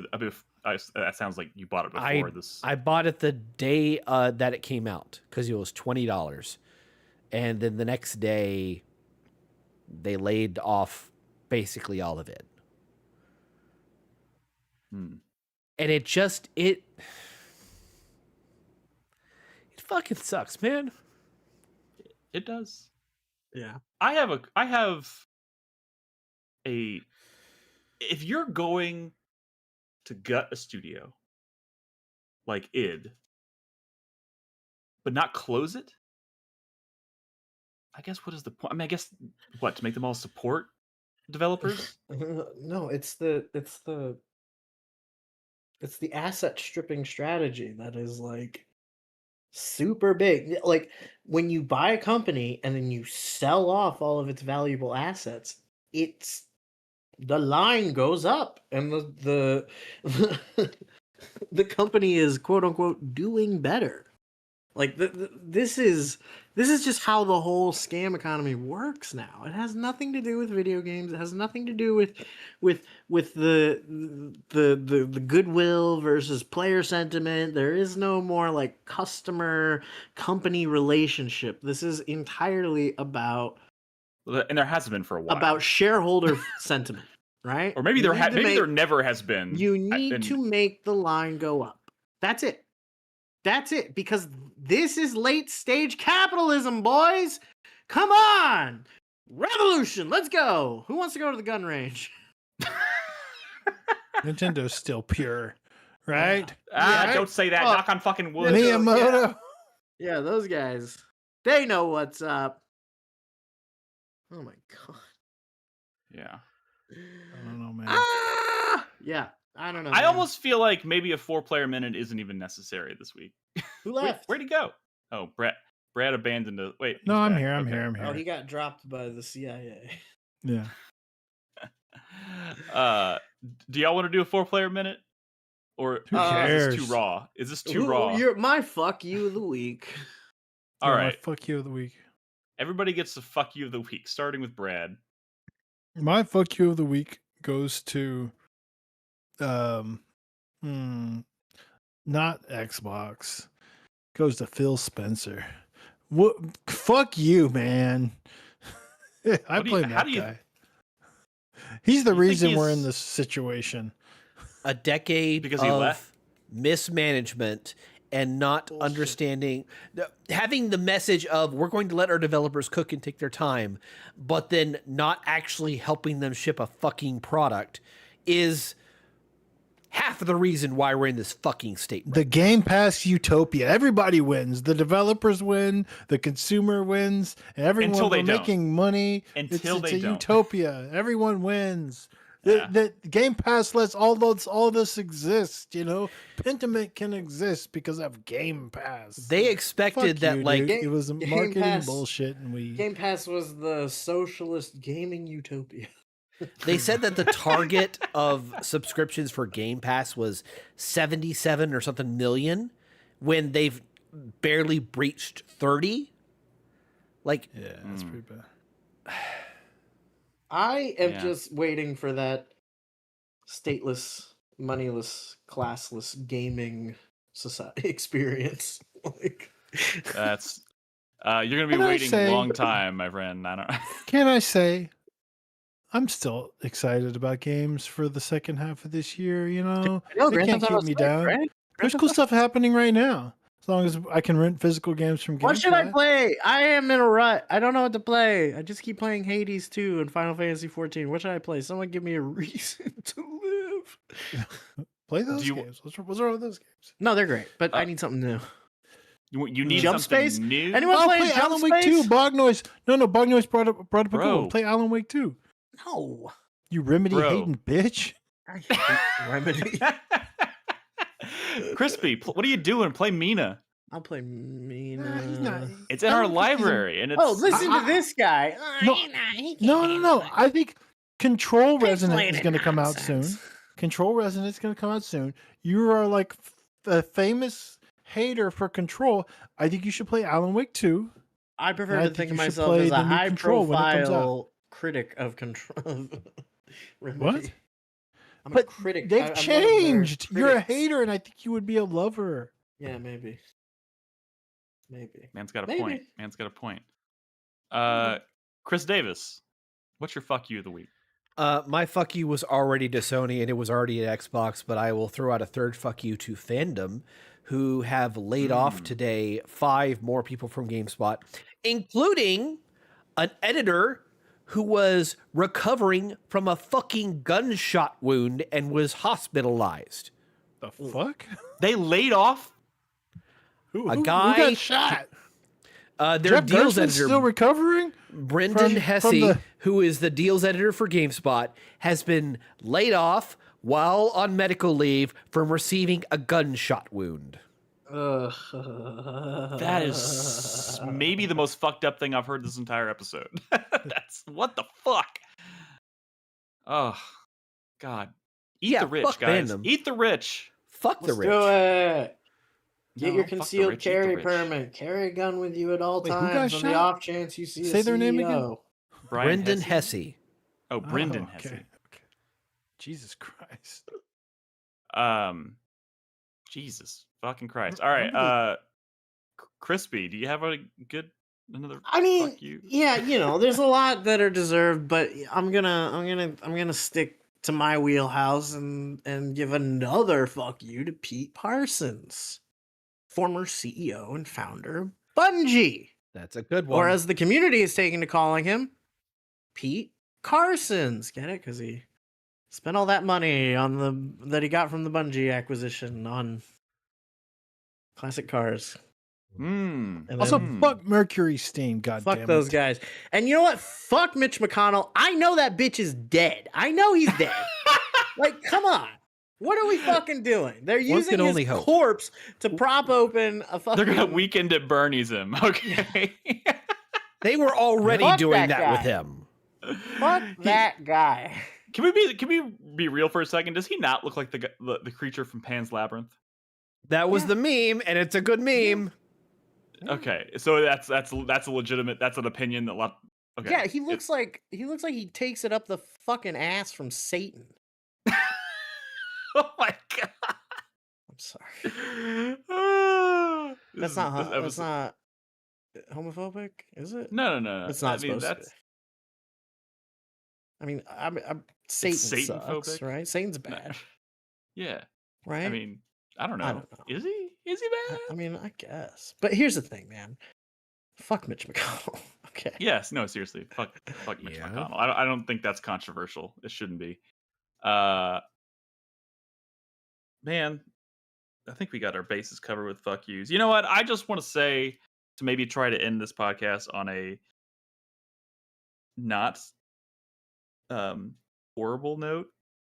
Coward. I swear to God, if it's about Dexter. No, to Brad's point, I am still excited about a lot of stuff that's coming this year, and despite how awful all of this is, there will be exciting things next year, and the year after that, and the year after that. Now the year after that is your ass. The year after that's questionable. Easy, I don't fucking buddy. know. Yeah. I mean, I don't know. There's not really a good way to spin this. It's all shitty, but video games. But hey, I might win Fantasy Critic. Dude, That's I don't true. even know if there's gonna be enough games releasing in 2 years for us to have a fucking Fantasy Critic League. We'll just lower the roster. We'll just do a 3 Love games Island each. Fantasy Critic or something. We'll all predict just game of the year. Maybe we're heading towards a gaming utopia where like there are fewer games, and those fewer That's games. not fucking happening. Fewer games made by fewer people mean better games. Maybe? No. That's not how the math works. I don't know. The math isn't mathing. Do you know how many games got released on Steam last year? About 17,000. I think you're making my point, though, is what I'm saying. Look, the industry is shrinking. I feel like that's kind of the crux of this, right? The industry is, like, the gaming industry is, after years and years and years of just getting bigger and bigger and bigger and bigger in every way, shape, or form. It's mostly just 5 games. I mean, no, yeah, I guess what I'm saying is like the hobby isn't getting bigger, getting smaller, but like the people that are working within the industry is inevitably getting smaller. The number of studios is getting smaller. The number of projects that are being released is getting smaller. Maddie, I feel like Maddie in chat says, I think the industry needs to crash, like genuinely. Yeah, You're watching what it looks like. It's This happening is- now. This is the crash. We're watching the crash happen. We're mid crash.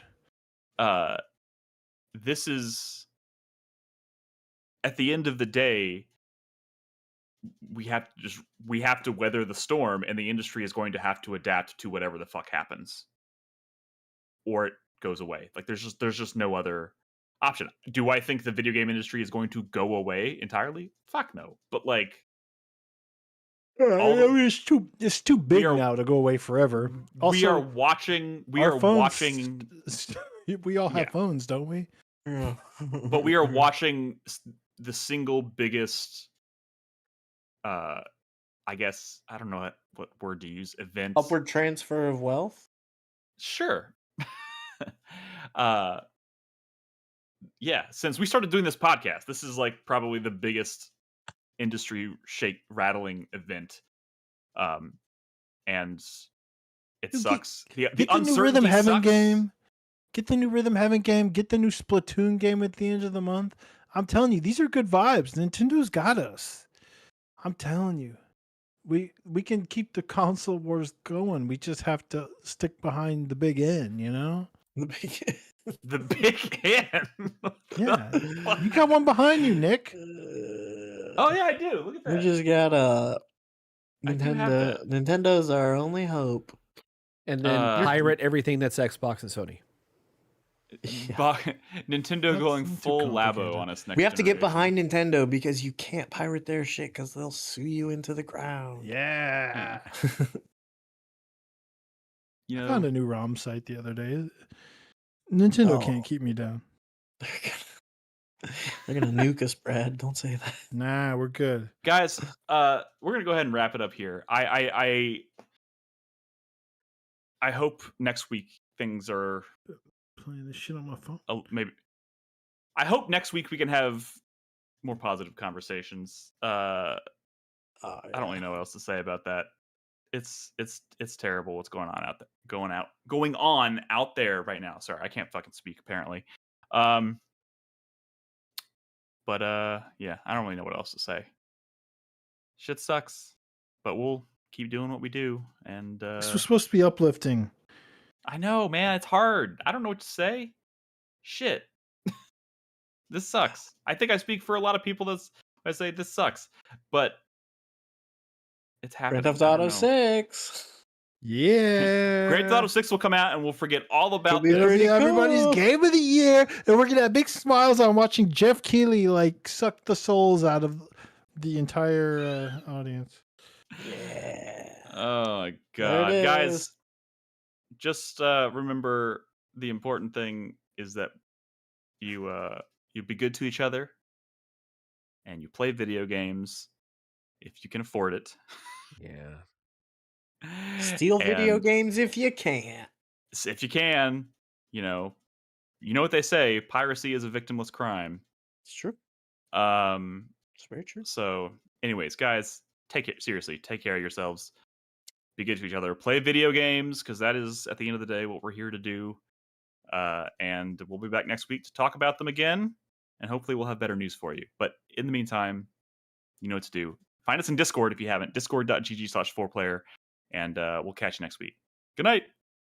Bye. Did y'all? You gotta click the kid though, the sandwich kid. Wait, where am I clicking? I posted in chat like 10 minutes ago. Oh, the sandwich You're gonna kid. make me scroll through chat. Yeah, this guy, he's so good. Where? Is this eight? Here we go. Here we go. I found. It's me every day at work. I've never seen this in my life. I guess he's a newer drop. This kid's freaking me out a little bit. Yeah, I've never seen this. What the fuck?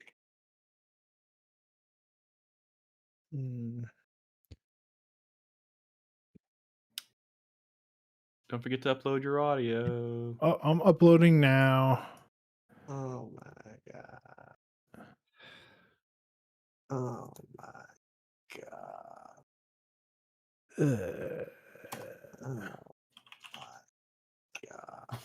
Why do you keep saying that? Play some Monster Hunter or something. Or what? Crispy, what can you play? No. Monster Hunter Stories. Alan Wake 2, Alan Wake 2, man. Look, Crispy, play Esoteric Ebb. Oh yeah, you could play that. Yeah. That is so crispy coded. Oh god. Words, it's got words. That's true. In that case, play Terra Tech Legion. Esoteric Ebb is in our library. Game plays itself. You gotta put pieces on your car and then they shoot. Feels pretty good, man. Play Neo Memories in Orbit. That was pretty cool. Play anything that I've bought that y'all don't acknowledge I actually bought. There are lots of games that Chris Davis has bought. I don't know what they are. Dude, I bought Shadow Man. Play Shadow Man. You bought Shadow Man? I saw that. I just bought something. What did I buy? I've been playing Demon Tides as well. That came out this year. I'm gonna talk about it next week. And Valkyria Chronicles. Obscure. Crispy. Yeah, play Claire Obscure. Dude, the fucking boat has left. No, but see, I've seen the sea and heard the call of the seabirds, and now my heart longs You're fighting it to too go hard, into the Crispy. west. You're fighting it too hard, Crispy. Just put you were probably once this way about Death Stranding. Stop being a bitch. Just turn it on and go. Just turn it on and go. My life had to fall apart to play Death Stranding. My life did fall apart. Then I played Death Stranding, and I felt pretty cool about it. Claire Obscure might be overrated, but it is still very good. It is not. I can't. Also, It's not overrated. Look. It has to. How am I supposed to look my future children in the eyes knowing that they're looking up at the face of a man who's played Claire Obscura? Claire Obscure. You're whatever. Okay. If you're gonna be a bitch about it, go play Esoteric Ebb. That's the right answer. Yeah. Okay. I got to an argument about Hades 2 is still pretty cool. Hades 2 is pretty good. Esoteric Ebb did shamelessly rip off Disco Elysium. That's okay. But did it they do is a anything shameless interesting rip off. with it? Yeah. It's absolutely interesting. But people are like, it's just how the industry works. And I'm like, it just feels a little weird because what they took from Disco Elysium was so unique and specific to Disco Elysium and the way they told that story. That it's not the same thing as like, every game has a run button now because Mario had it. It's not the same. It's not. No. It has serious like witch living in the Alps looking for her cat from her potion shop vibes to it. You know what? You guys don't remember that tweet where the one girl was like, I love Disco Elysium. I just wish like there was a game like this that was about, and then she just described a premise that has nothing to do with anything Disco Elysium related. I've never and seen the whole internet was just like, you're dumb. Shut up. We hate you. Yeah.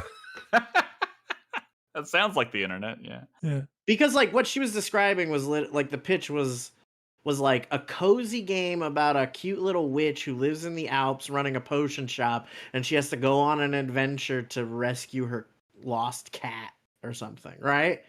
So it's like what she was saying that she liked about Disco Elysium was like the very superficial mechanical stuff and wasn't really like interested in the subject matter, the art of it all, like show us the mech, Jaeger. Crispy has a mech in Final Fantasy 14. I saw it. Is that thing called a mech? It looked more like a... No, it's these V... armor. The VIS core. It's like a... And it's red, and it says it goes 3 times faster because it's red. Oh, there it is. Get it? You get it. And it's carrying a glowing axe. You get it, guys? Oh, you wouldn't get it. What the hell is all over your big cool end, enough Nick? to get it. You got junk on your big end. I do got a bunch of junk on my big end. Yeah, you fucking fell for it again, you bitch. He got. No, he's gone. This He got motherfucker. It's been so long since he's done that to me. You always fall for it. I know, but it's been a while. It's been a while since you've tried it, and I fell for it again. Fuck. He fucking got you.